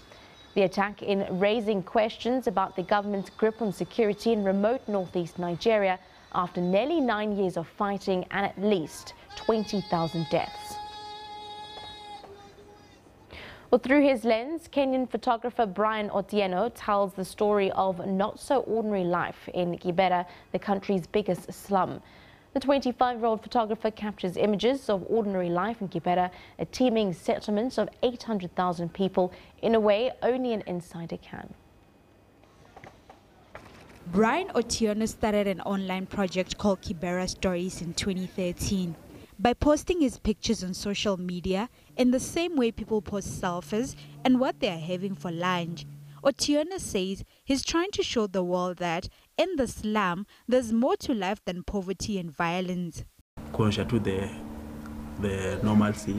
This is just to show the normalcy of life inside the slum from an insider's point of view, not from the outsider's point of view. Because many people come from outside Kibera, and the photos and stories they share are not about the people here. They only benefit them and not the people of Kibera, but my Kibera stories is about the people. It's not about me, because I'm not paid to do this. It is a voluntary project. I work every day to take good photos and share them on social media. My Kibera stories. Kibera is the trendy, obligatory stop-off for many foreign dignitaries who want to be seen dedicating their time to good. And any journalist looking for a story about poverty in Africa can find it here in half an hour. Otieno also wants people to come to Kibera, but to talk about it for different reasons: an underground rap scene, urban culture, fashion, and the powerful stories of ordinary people. Niko born and raised here. I was born and raised here. These stories I share are ones I have lived through personally, see happen, and also I have access. People know me around here, and through these stories, I've also made a lot of friends. Many I didn't know before. They see me on the streets and recognize me as the storyteller as their own.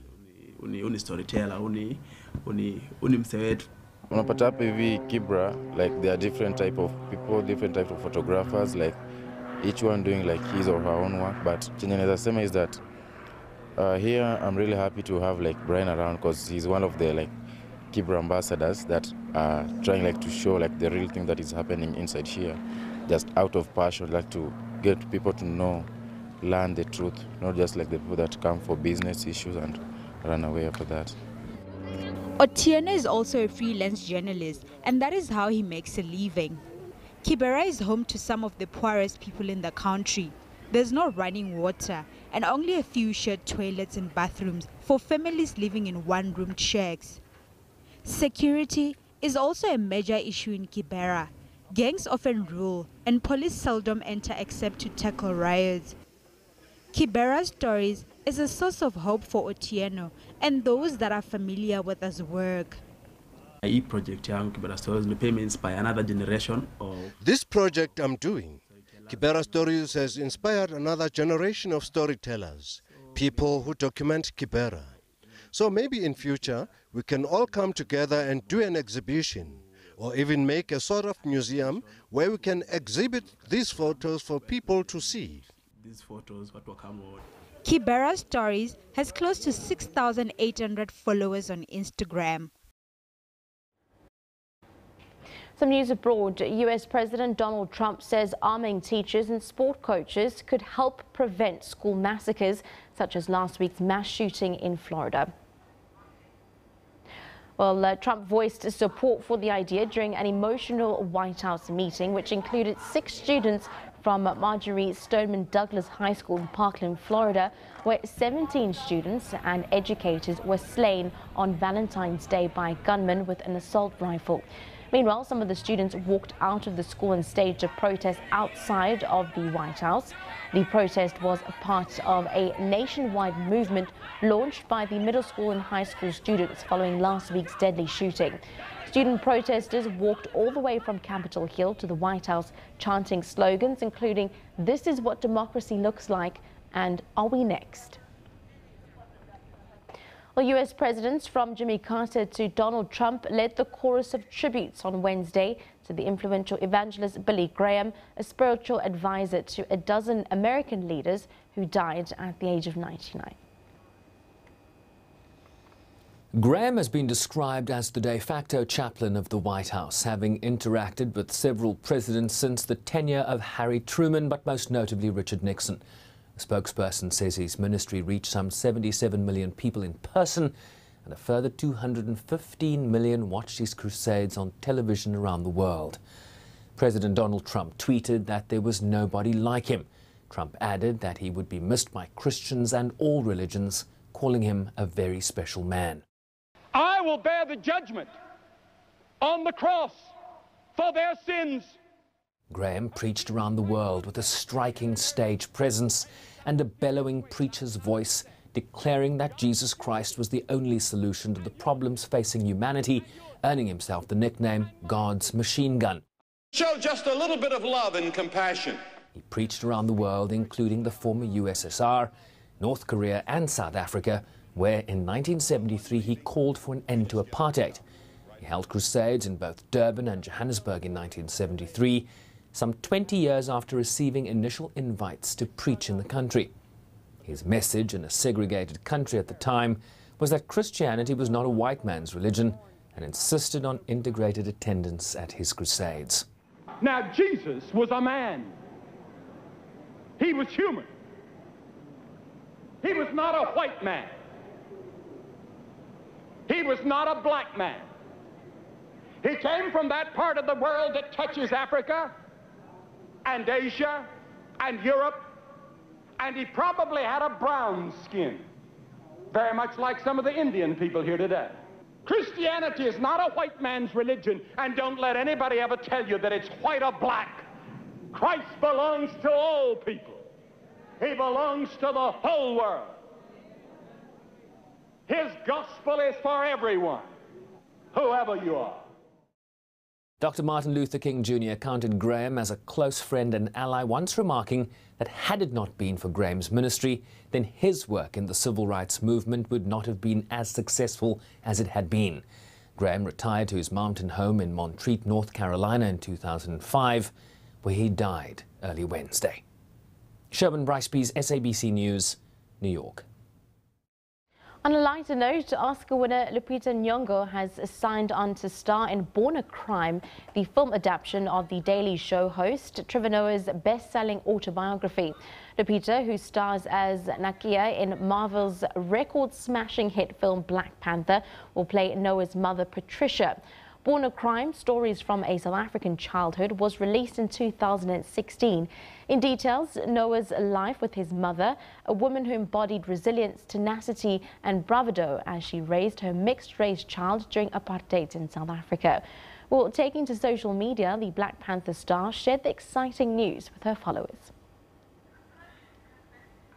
Let's take a short break here on SABC Newsroom. Thank you very much for joining us. When we come back, all your sporting highlights with Kenda Makamate.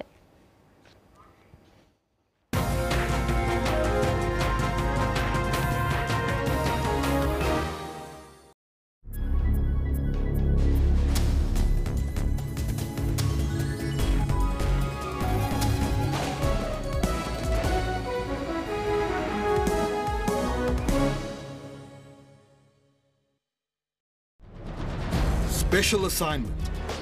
Crime keeps the society in terror and pain. Why so? If someone phones me, tells me, okay, look, you need a solver, and I get you all driving, I'll take it. What pushes normal people to be so hard, heartless, and brutally kill one another? The other side of it could be more for their own psychological need. It might be part of a sexual fantasy that they have. It could be about power and control. After proper investigation is followed, the perpetrator gets arrested. It's quite a massive process. And ultimately, they will pay payments, but I think justice is served. Emotional scars remain. We would pay any price to get him back, and the sad reality is that it's gone. Special assignment. We unravel the truth every Sunday at 21:30.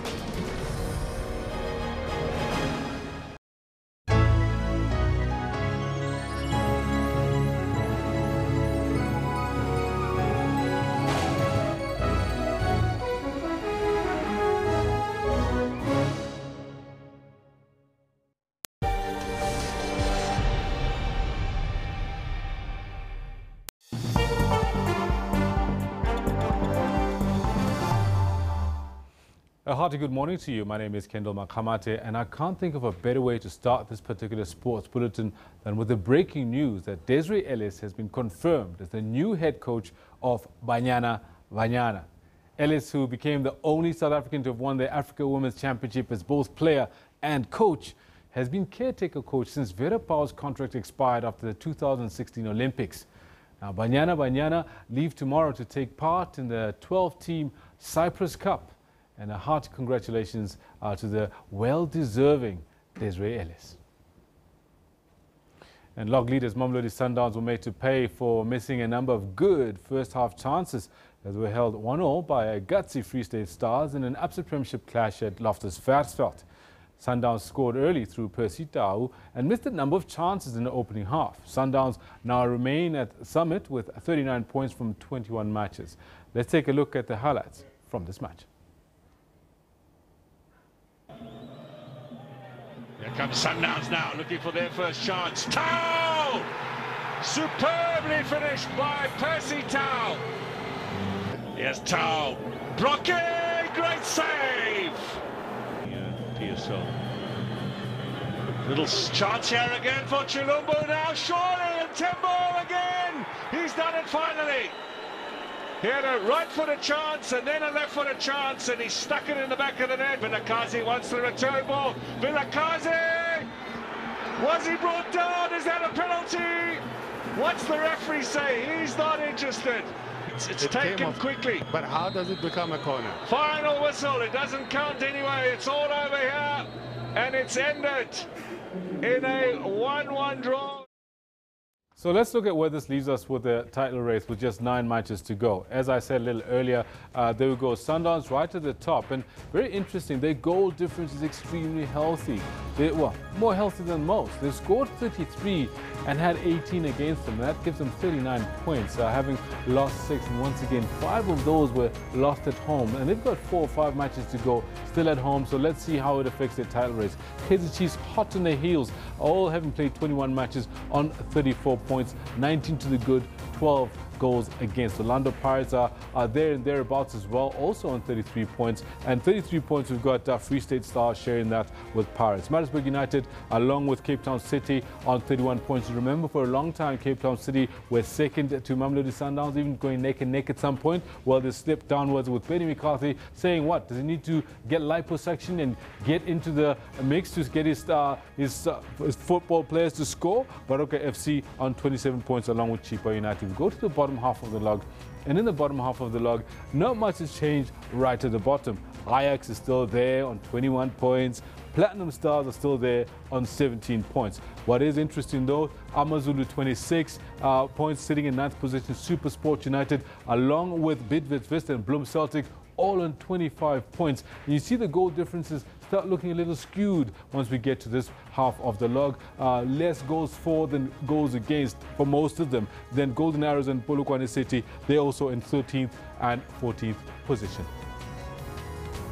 Now, JP Dumini played the captain's innings in the second T20, scoring 64 from 40 balls to guide the Proteas to a 6-wicket win over the India at the Supersport Park in Centurion. With this victory, South Africa has levelled the 3-match T20 series 1-1. With the deciding match set to be played at Newlands in Cape Town this coming Saturday.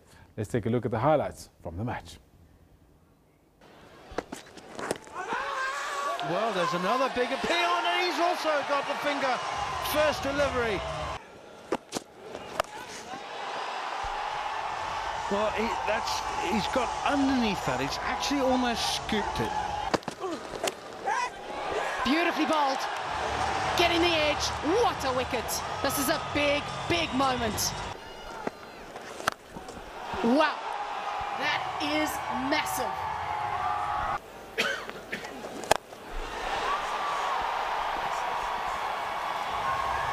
Smashed. Oh, wow. That's popped up into the offside, and it's a nice catch by Reiner. It's going out towards the fielder, towards square leg. And that's the end of Reza Hendricks. That's an excellent stroke from Klaassen. What a way to get off the mark. Oh, and he's done this again. He's repeated the stroke. Now he's getting into the action, and that is the massive over that has put South Africa in charge of this game. And that is how you go about it. Ending it in style is JP Duminy, and he takes his team home. South Africa win by 6 wickets, and Protea fire burning brightly here at SuperSport Park. Now, as they say in Setswana, bokgoni bo teng. So they've been able to do this all along, and they just managed to show us that they can do it yesterday. That's where we stop for now. We'll be back shortly with the next hour on SABC Newsroom. Make sure you stay with us for more news, more analysis.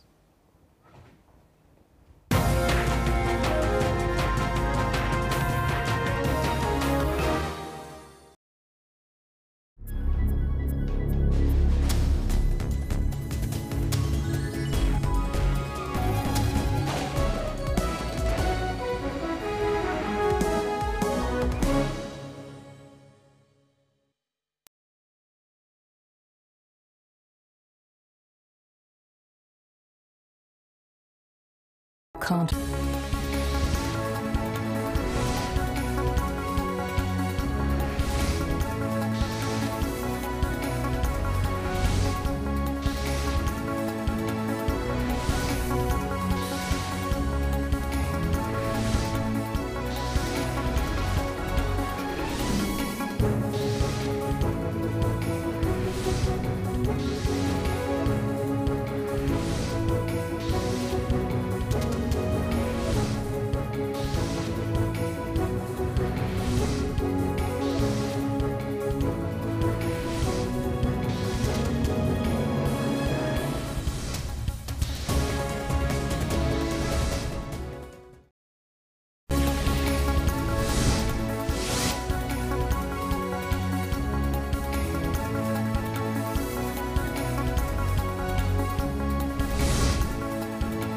Let's cross over live to Griselda Lewis, who is standing by at the arbitration hearings. But I didn't think about it at the time that people could be dying. Let's update your sports news.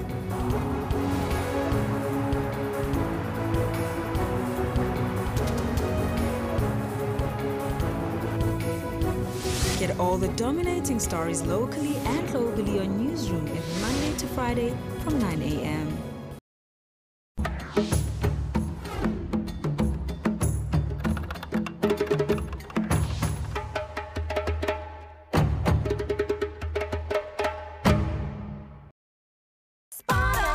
Do you have a funeral policy? No matter the sacrifices you've made or the hours you've worked, you can't.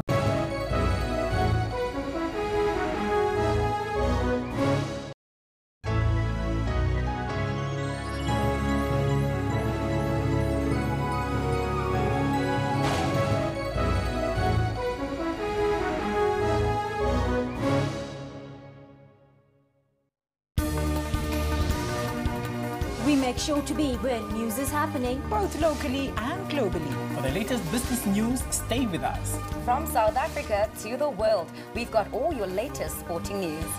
Don't miss our weather updates every hour. Stay tuned to News Today, Monday to Friday, from 3 to 5:30 p.m. here on SABC News.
Finance Minister Malusi Gigaba is not being moved by opposition parties' critique. He's denied any involvement in state capture. Police Minister Fikile Mbalula says President Cyril Ramaphosa has given them 72 hours to apprehend the suspects who shot and killed 5 police officers and a retired soldier. The Optimum Mine Management is expected to meet with employees today after mine workers downed tools in Middelburg in Mpumalanga. And Mamelodi Sundowns' home record threatens to derail their title charge as they get held to a 1-1 draw by Free State Stars at Loftus last night. Now surely a Timbo again! He's done it finally! Hello and welcome to the last hour of the Newsroom. I'm Shante Yankees. Thank you very much for joining us. Coming to you live from our Auckland Park studios in Johannesburg. Of course, I'm not alone. Kendall Makamate is standing by with all your sporting highlights. Very good morning to you, Kendall. Some big news there coming in with Banyana confirmation of the coach. It's about time. Yeah? So long people have been saying Desiree Ellis is the right coach for Banyana. She was overlooked. They went searching far and wide and they've come back home to where it belongs. Desiree Ellis. Definitely. Now, phenomenal stuff that we're bringing you. Some breaking news about Desiree Ellis, which you might have caught in the previous hour, but also talking about the Proteas, how to finally get a win against India.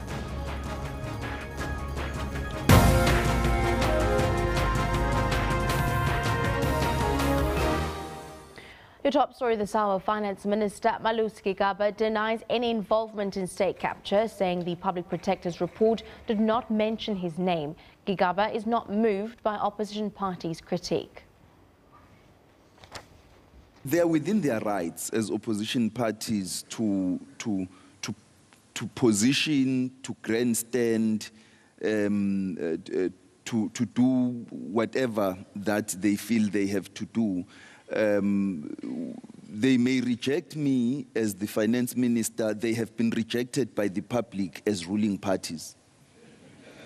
So it's all fair. But here is the issue. We have supported the Commission of Inquiry on State Capture.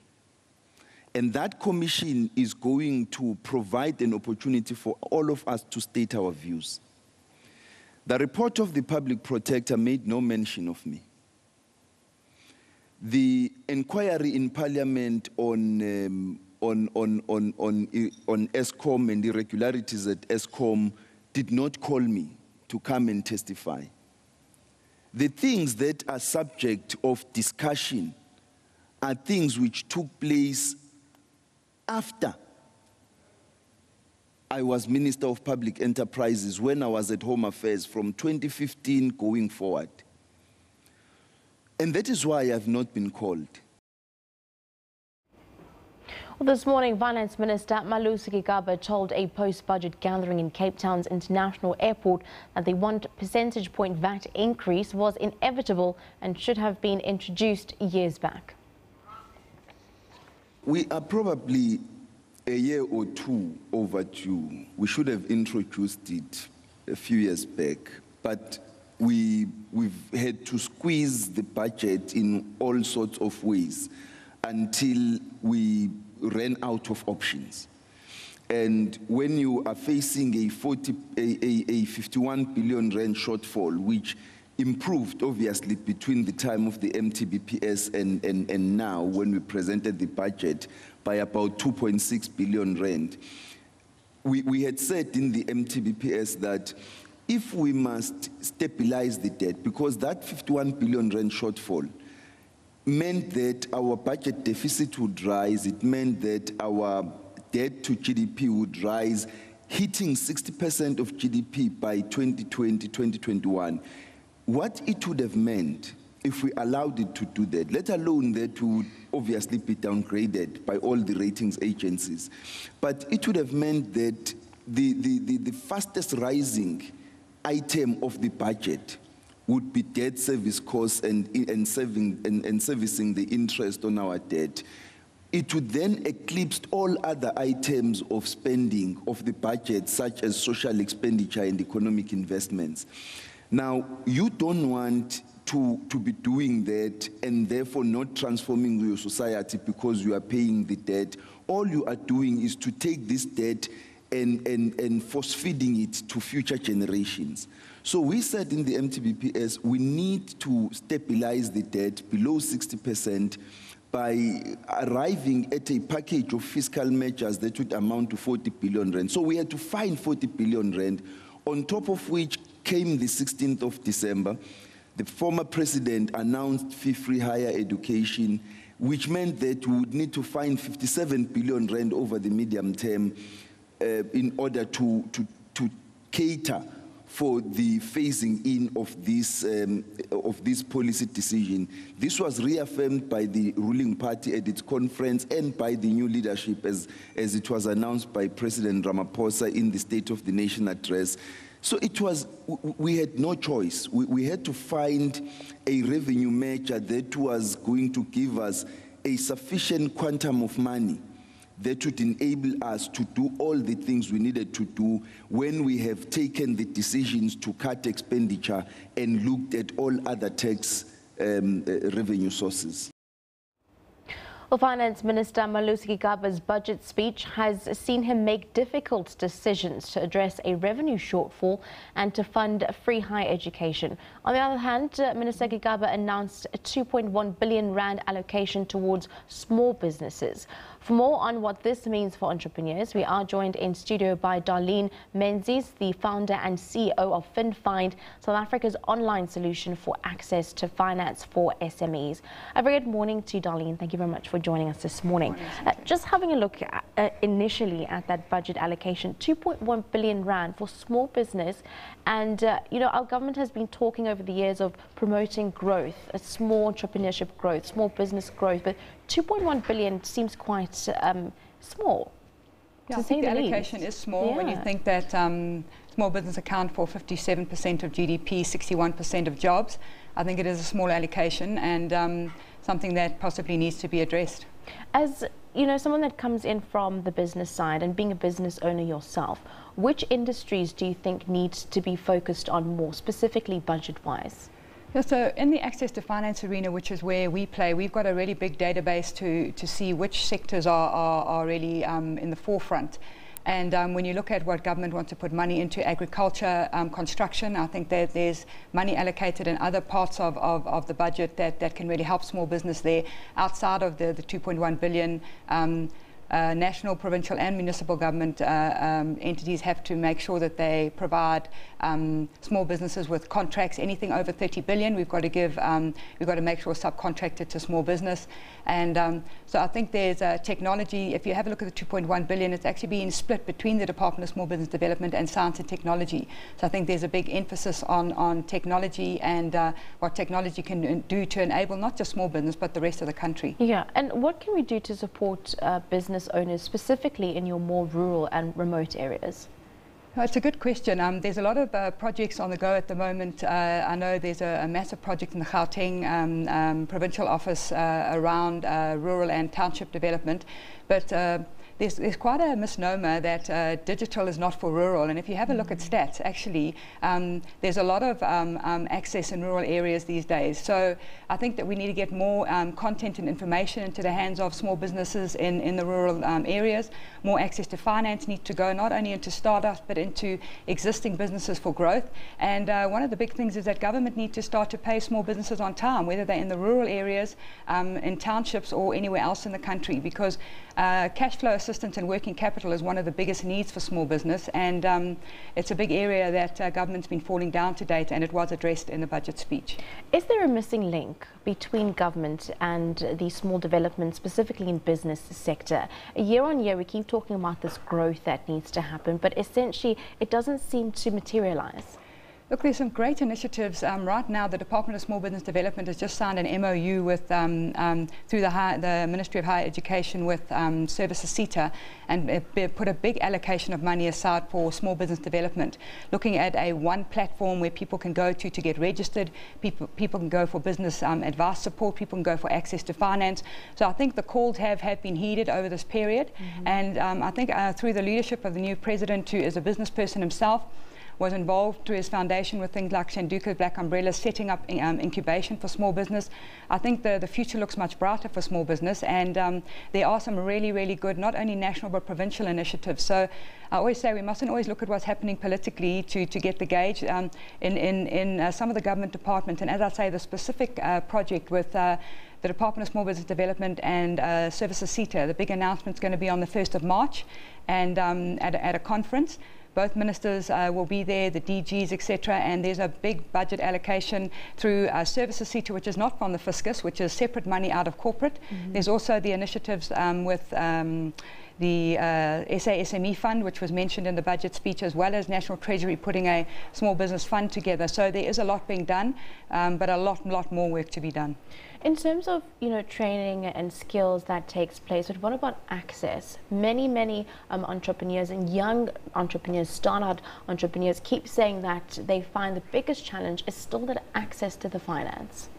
Yeah, it is a massive challenge, and this is where we're looking to bridge the gap at the moment. USAID did a massive study and said that the biggest problem is that the providers of finance and seekers of finance can't find each other. Yeah. So you've got small businesses out there saying there's no money, and you've got lenders saying we've got money and we can't get it out. Why is that? Where's the link missing? Well, the missing link is actually exactly that. It's the lenders don't actually know who those businesses are because there's no database. So through FinFind, which is this online portal that you spoke about when we started, small businesses can go in and say, I'm a black woman-owned business in Gauteng, I'm in construction, I turn over 5 million, I'm looking for 100,000 working capital, and in a free platform, she can be linked directly with all the lenders across the country, whether they're government funds or private sector funds, grants, loans, equity finance, anything. So it's a little bit like the Tinder of SMEs. Okay. You've got a lonely man sitting somewhere in Joburg and a lonely woman. They both want somebody they don't know about each other, and they actually suit each other.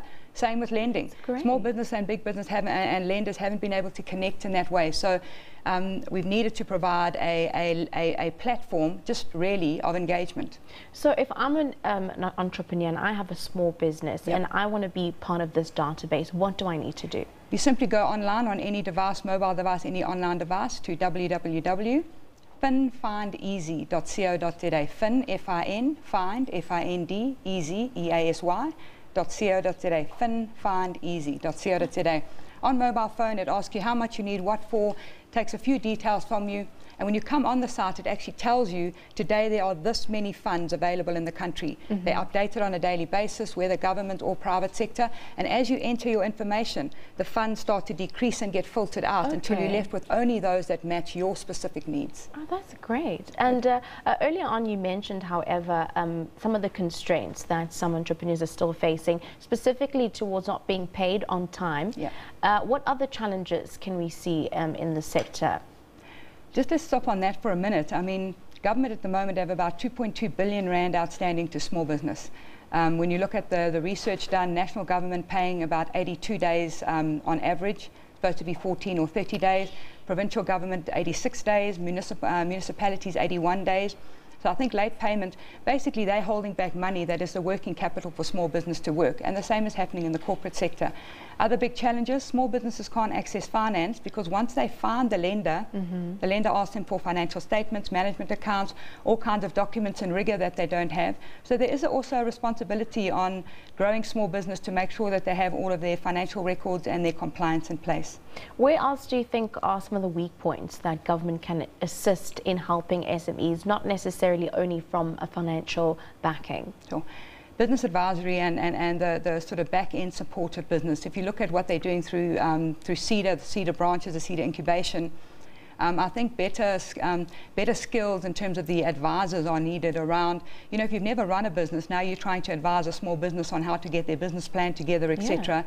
It doesn't quite make sense. So I think even through this new initiative that the Department of Small Business Development and Services, CETA, are doing, it's all around skills and looking at business advisors and how to actually accredit them and actually say, are you actually an accredited advisor giving information out? So when small business come to someone to get information, they should they should really get the right information they need, that is their sector in terms of what the gaps and the holes are in their particular business so that they can be properly addressed. Mentorship is another big thing that's also linked to business advisory skills, and there are some initiatives around that as well. Definitely. We thank you very much for your time this morning. Very informative. Darlene Menzies, the founder and CEO of FinFine, South Africa's online solution for access to finance for SMEs.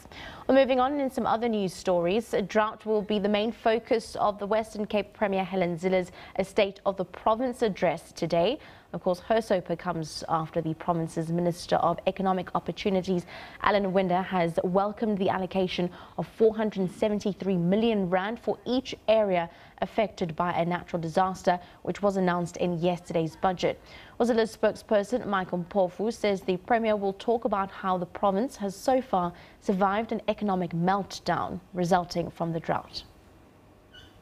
The National Prosecuting Authority will have its chance to reply to complaints of inaction when it appears today before the Morane Commission sitting in Durban. The commission investigating politically related killings in KZN has heard from witnesses that a number of cases have not yet been resolved, while other cases have been withdrawn in various courts. The NPA is expected to explain what is delaying the cases. Over the last 2 days, police officials have appeared before the commission, emphasizing that their members are doing everything possible to arrest those behind the killings in the province. Well, the Scopa in the northwest is investigating a tender given to a Gupta-linked company. It wants the Hawks to probe how the service was procured. It provides ambulances and a mobile medical clinic. A 30 million rand upfront payment was made to Mediosa, a Gupta-linked company. An ARV grant was also diverted to provide the finances. Scopa and the Portfolio Committee on Health joined their hearings. Buthelezi Ambulance and Emergency Services and Mediosa were under scrutiny. It emerged that a 168 million rand grant meant for ARVs was diverted. 72 privately owned Buthelezi ambulances were procured. The department says it mitigated the shortage of skills, but the committee was not buying it. I don't want to be fooled, not at all. Actually, I don't want to be irritated. Because don't mislead us, because I'll take you to task on that. I'll cite an example with you. I will cite an example with you if you lie to us. You must never do that. You tell us when you respond that there has been a lot of resignations on your skills and critical skills on your EMRS. Hence, you have opted to outsource the function so that you close the skills gap. How do you close the skills gap with Buthelezi of incompetent employees in Buthelezi? The department was also grilled on Mediosa, the medical mobile units. 180 million rands was allocated for each of the 4 units, but only 2 can be accounted for. The units still do not adequately address primary health care. The money that is spent, we think, is too much, and it could have been channeled to other sources. For example, fixing the existing mobile and increasing them.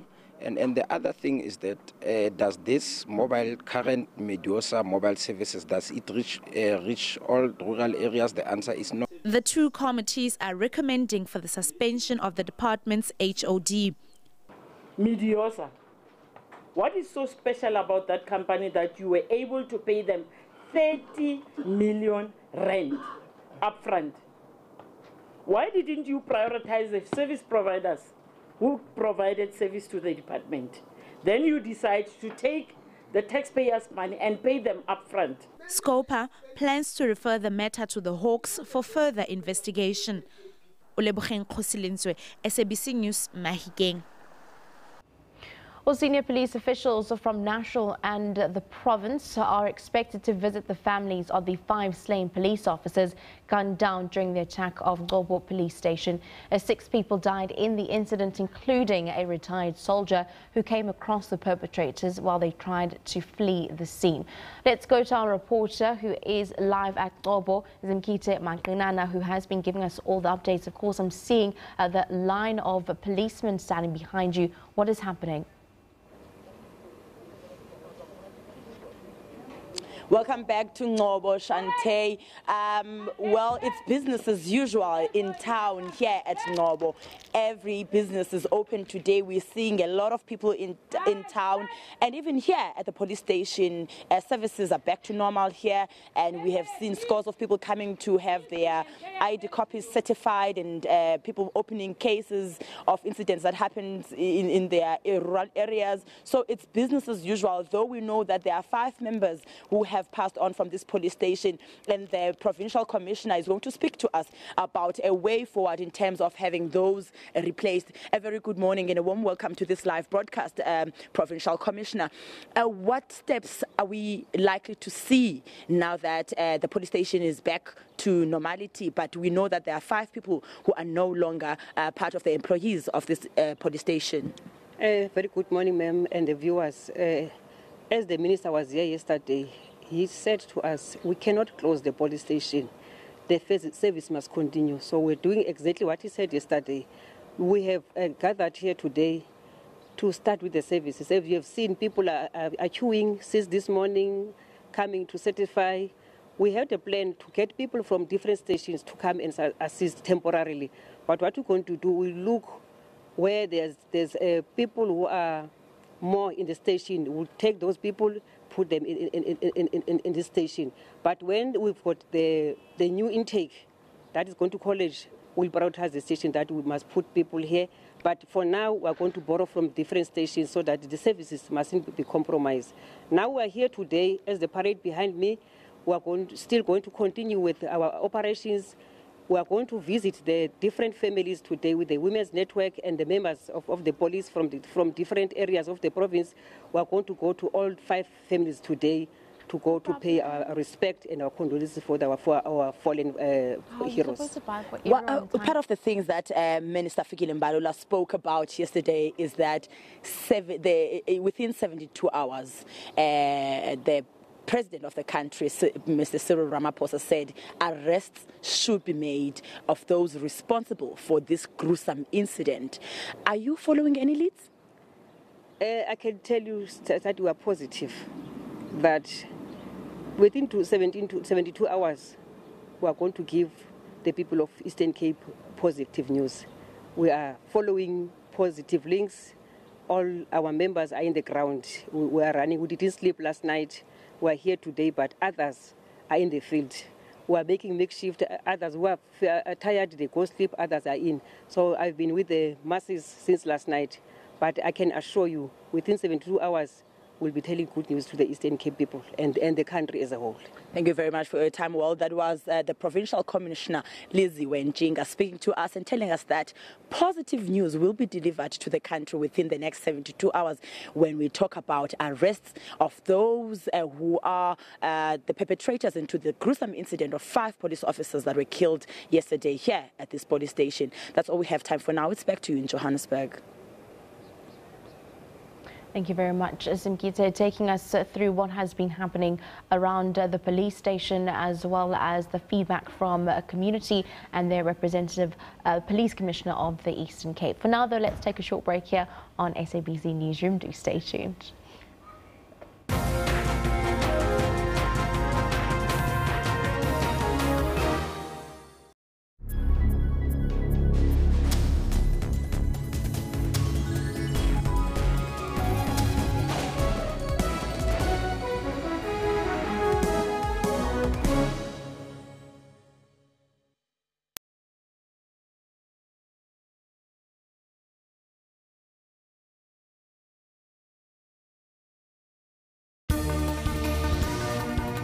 We make sure to be where news is happening, both locally and globally. For the latest business news, stay with us. From South Africa to the world, we've got all your latest sporting news. Don't miss our weather updates every hour. Stay tuned to News Today, Monday to Friday, from 3 to 5:30 p.m. here on SABC News.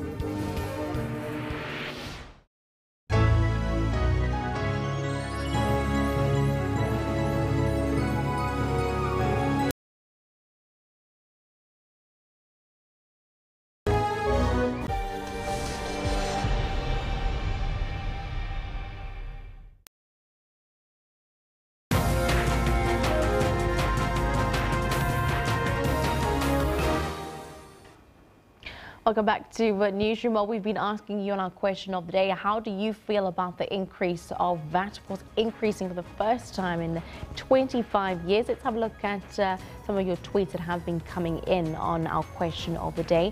This one comes in from Fearless or at Ule 0001. It's not fair on the poorest of the poor. That 1% hike is going to have a negative effect on their quality of life.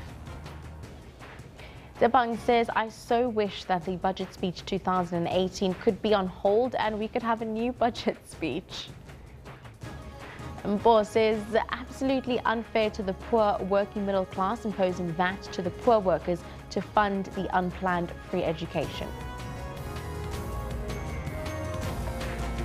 Well, indeed it is. It does seem to be unfair for everybody, doesn't it? So let's have a look at our poll. We've been asking you, did the budget speech meet your expectations? Well, for us, having a look at that VAT percentage increase, it's a no. And 71% of you are saying no, with over 580 votes coming in. 29% of you are saying yes. Have a look at some of the views there behind some of those numbers. Then our tweet. Mazwi says no, not at all. Short and sweet. Mazwi is not having it, and he was not, or his expectations were not met in the budget speech. Ikona says we are forced to account for mistakes committed willingly by our corrupt leaders. These bloodsuckers have finished our purses, and now it must be filled again for them. Amazwi again says, what is really happening in this country? Hashtag no chill in Mzansi. Yeah, no chill there on that VAT increase. Let's have a look at some of the front pages from around the continent in our newspapers this morning. We'll start off right here at home in South Africa. Well, the Sowetan is reporting that Finance Minister Malusi Gigaba has announced an increase of 1 percentage point in VAT in the 2018 budget speech, raising it to 15% in the first adjustment to tax on both goods and services under the ANC government. Moving to Nigeria, the Daily Trust says 94 students are still missing following an attack by suspected Boko Haram members on government girls' secondary school Dapchi in Yobe State on Monday. And finally, in Zimbabwe, the Chronicle reports that the revival of the big industries in the mining, agriculture and manufacturing sectors are on top of government's agenda as the nation seeks to transform the economy and create jobs for Zimbabweans. Indeed, let's take a short break. When we come back, some of your top stories at the half hour.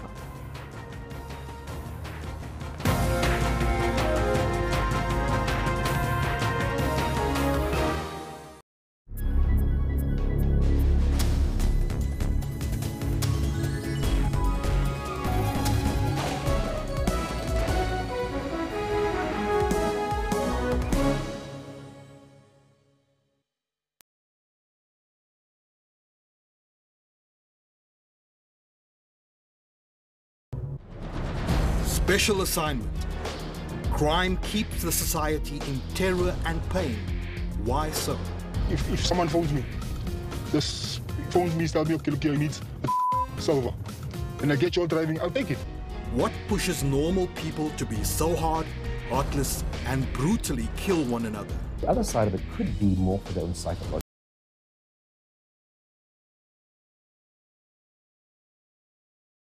After proper investigation,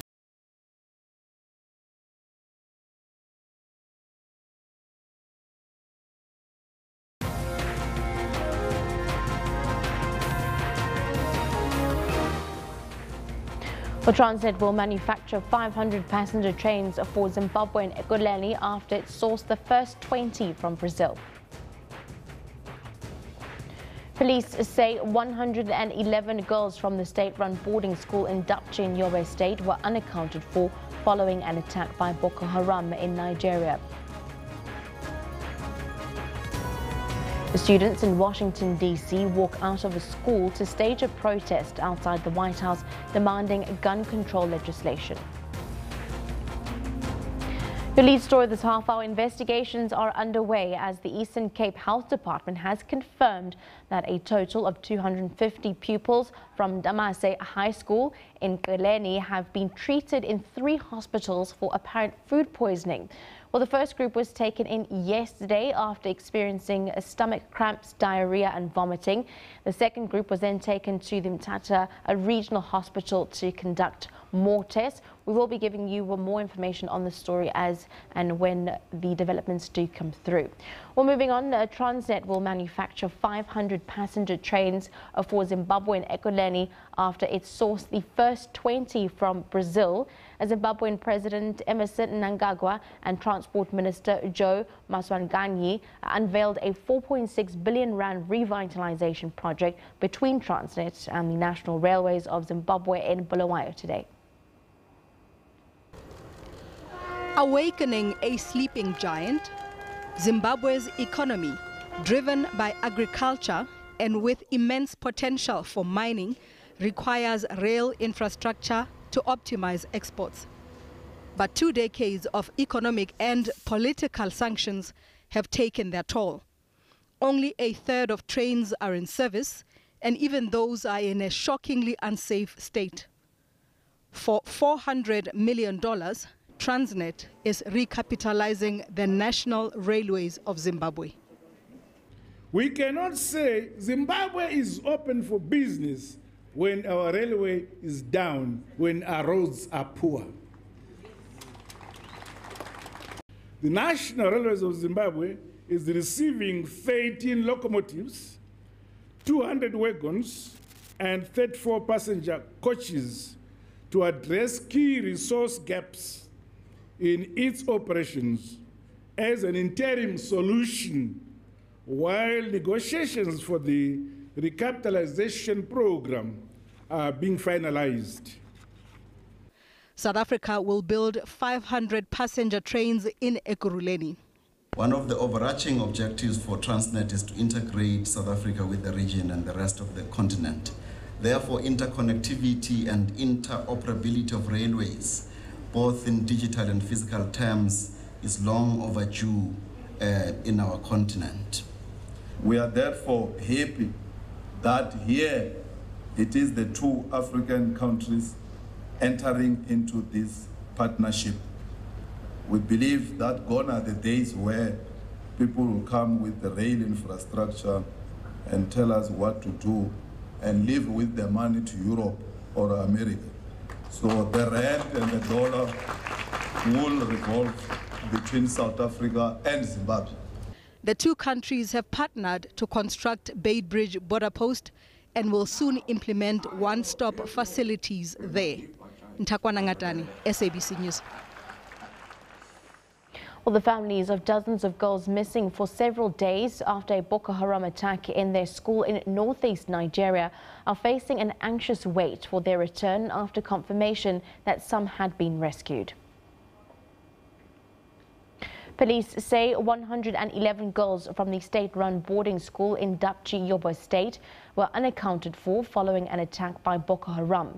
The disappearance sparked fears of a repeat of the 2014 mass kidnapping of more than 200 girls from a similar school in Chibok in neighboring Borno State. The attack is raising questions about the government's grip on security in the remote northeast Nigeria after nearly 9 years of fighting and at least 20,000 deaths. Some international news. France's President Emmanuel Macron has called President Cyril Ramaphosa to invite him to visit France.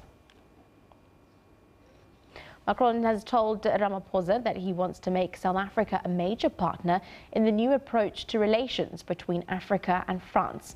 The 2 presidents agreed to work on reinforcing bilateral relations between France and South Africa and on a common strategy to fight climate change. South Africa is a signatory to the Paris Climate Change Accord of 2015. Well, U.S. presidents from Jimmy Carter to Donald Trump led the chorus of tributes on Wednesday to the influential evangelist Billy Graham, a spiritual advisor to a dozen American leaders, who has died at the age of 99. Graham has been described as the de facto chaplain of the White House, having interacted with several presidents since the tenure of Harry Truman, but most notably Richard Nixon. A spokesperson says his ministry reached some 77 million people in person, and a further 215 million watched his crusades on television around the world. President Donald Trump tweeted that there was nobody like him. Trump added that he would be missed by Christians and all religions, calling him a very special man. I will bear the judgment on the cross for their sins. Graham preached around the world with a striking stage presence and a bellowing preacher's voice, declaring that Jesus Christ was the only solution to the problems facing humanity, earning himself the nickname God's machine gun. Show just a little bit of love and compassion. He preached around the world, including the former USSR, North Korea and South Africa, where in 1973 he called for an end to apartheid. He held crusades in both Durban and Johannesburg in 1973, some 20 years after receiving initial invites to preach in the country. His message in a segregated country at the time was that Christianity was not a white man's religion, and insisted on integrated attendance at his crusades. Now, Jesus was a man. He was human. He was not a white man. He was not a black man. He came from that part of the world that touches Africa and Asia and Europe, and he probably had a brown skin, very much like some of the Indian people here today. Christianity is not a white man's religion, and don't let anybody ever tell you that it's white or black. Christ belongs to all people. He belongs to the whole world. His gospel is for everyone, whoever you are. Dr. Martin Luther King Jr. counted Graham as a close friend and ally, once remarking that had it not been for Graham's ministry, then his work in the civil rights movement would not have been as successful as it had been. Graham retired to his mountain home in Montreat, North Carolina in 2005, where he died early Wednesday. Sherman Brycepease, SABC News, New York. Well, families and friends of people detained last month in protests over high prices of bread and tough economic conditions turned violent gathered outside the jails in Khartoum after the government said they would release more than 80 political prisoners. A presidential advisor says the order came from Sudan's President Omar Hassan al-Bashir, who has been accused by opposition groups of jailing dissidents and censoring the media. The United States in October lifted 20-year-old sanctions on Sudan, citing in part improvement on human rights. Among those arrested were students, journalists, opposition members and activists. Hundreds celebrated the release of prisoners, with some chanting freedom, peace and justice and singing national songs. They were detained without reason and were not brought in front of a court for a long time. What happened was not a grant from the government when it decided to release our friends. This was their right. This experience has taught me to stick to my cause and the cause of the nation. I will always be steady in my stand, and we will liberate this country. The revolution is coming by the will of Allah. But some family members say not all prisoners have been released. Mihat Salah says her husband, who is an activist and a journalist, participated in the protest and was arrested on the 16th of January. She has not heard from him since. We waited about 5-6 hours and nothing happened. They released a few detainees who could be counted by the fingers of the hands. We came back because it seemed that not all detainees were released. We are back at home, and until now, my husband has not been released. Authorities say the remaining prisoners will be released after some procedural issues are sorted out. Some activists say they're optimistic that Sudan is being pressured towards increased tolerance.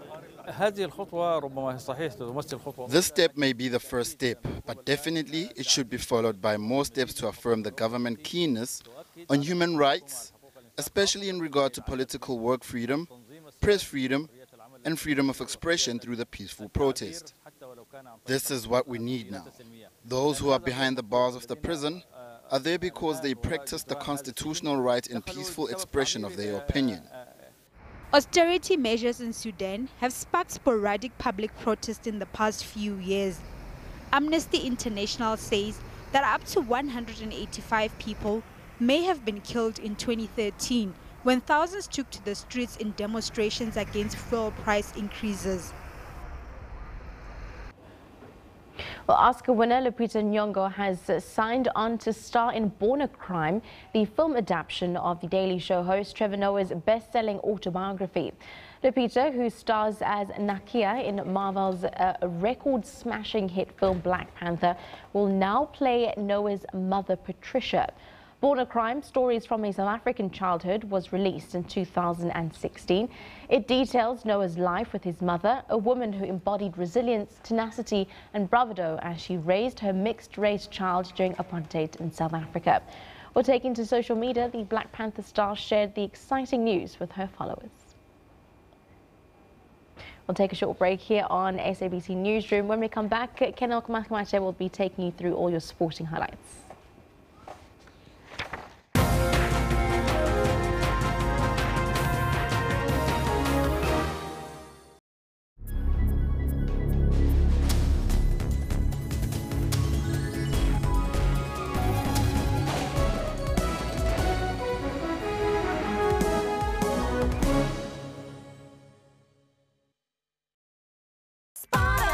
Do you have a funeral policy?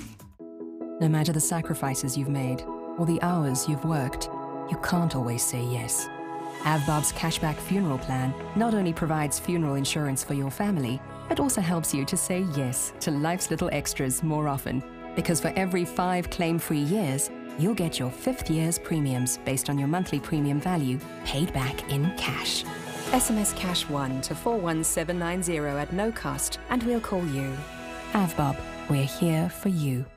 If you want an AFBOB representative to contact you, SMS Cash 1 and your name to 41790. News at 9. We go beyond the headlines of the day's breaking news to bring you all the angles and in-depth analysis of stories. We go beyond the surface, including on how it will impact your life.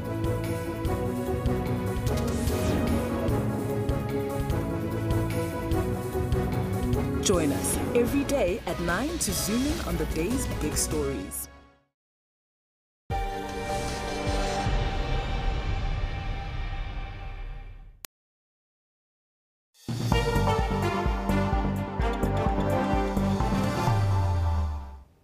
Welcome back. My name is Kendall Makhamate. We start off this bulletin with the great news that Desiree Ellis has been confirmed as the new head coach of Banyana Banyana.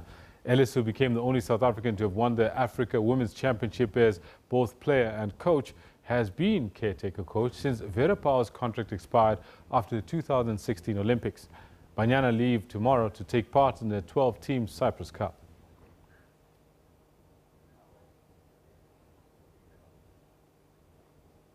And in other football news, log leaders Mamelodi Sundowns were made to pay for missing a number of good first-half chances as they were held 1-0 by gutsy Free State Stars in an absolute premiership clash at Loftus Versfeld last night.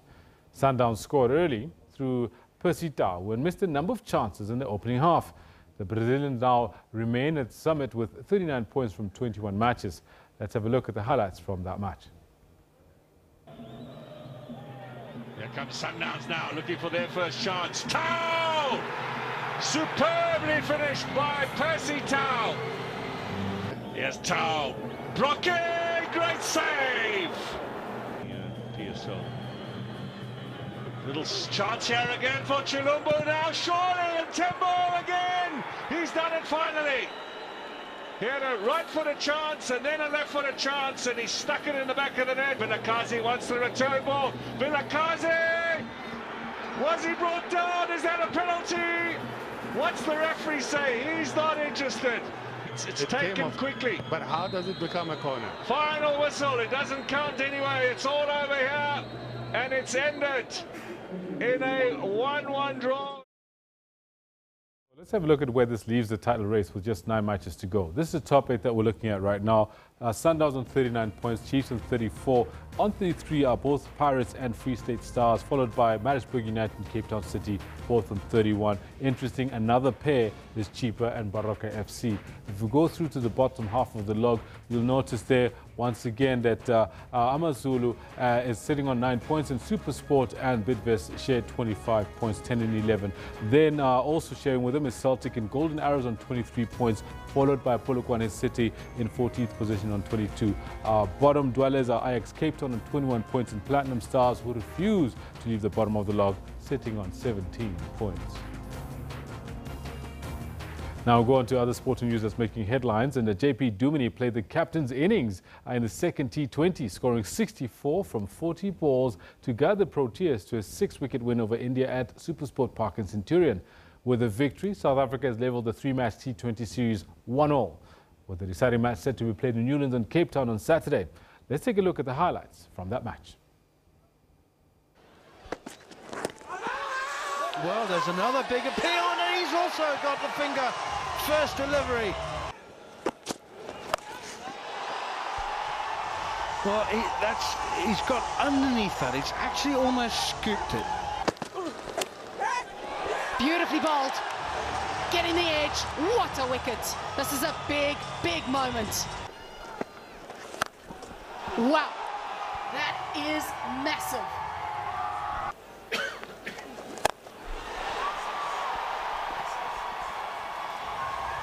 Smashed.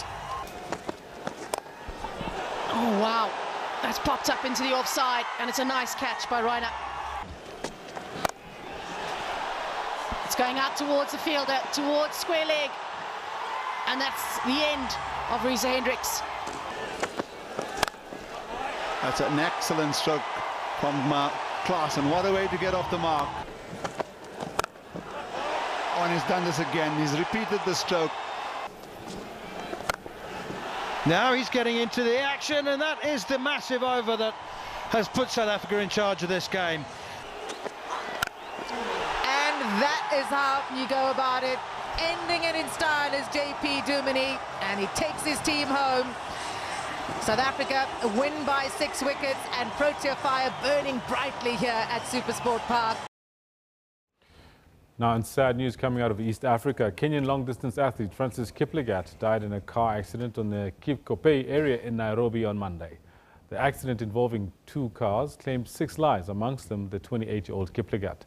Organizing Secretary of the Professional Athletes Association of Kenya, Julius Ndegwa, confirmed the tragic death of Kiplagat.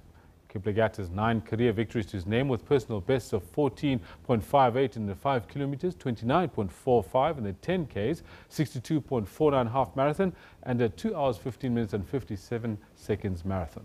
Kiplagat was traveling with 2010 African men's 5,000 meter silver medalist Vincent Yator, who was also left injured, but the extent of his injuries is currently unknown. Now, go to the Winter Olympics, and as if by magic, the 5 Olympic rings appear as if suspended in the night sky of the Pyeongchang Medal Plaza. Olympic Games are always a great stage for showcasing the latest technologies, and this time around the stars of the show are a formation of small drones which light up the sky when night falls over the Pyeongchang Olympic Stadium. Every evening during the medal ceremony, fans look to the sky, not only searching for fireworks, but for a brilliant and unusual light display, made possible by hundreds of drones flying together in familiar shapes such as the Olympic rings and even the white tiger mascot, Surang. The performances are made possible by American chipmaker Intel, which has created a light performance delivered by flying drones controlled by a computer. Each shooting star unit carries a GPS chip which tells the computer where each drone is at any given time. It's very lightweight. It's about 300 grams, a little more than that. It's the weight of a volleyball, if you want to see that. And it's built with safety in mind. It has prop cages, so it's got safety features in it. And what it is built for is just one thing, light up the night sky. It has 4 billion, billion with a B, light combinations that you can have by using this. And it's all done in software. So every night here we fly 300 drones, and the opening ceremony we flew 1,218 drones, and it's all the software that creates this magic. And the pilot that's flying that is a computer. And there's a pilot monitoring a real person sitting and hitting the button called launch. Around 300 drones are visible together nearly every night, depending on the weather, after successful athletes have received their medals. Weather permitting, the closing ceremony taking place on Sunday the 25th of February will include a live performance by the swarm of drones. Kendall Makhamate, SABC News. Well, they had it right there. Technology being taken to its ultimate best, being used at the Olympic Games. That's exactly what we need to be doing as well. Technology is definitely the future of everything, isn't it? It definitely is. And it's been a good bulletin. Thank you very much for joining us. We do it every weekday between 9 and 12 p.m. here on Newsroom. I'm Shante Yankees. I'm Kendall Makhamate. Until tomorrow, bye-bye.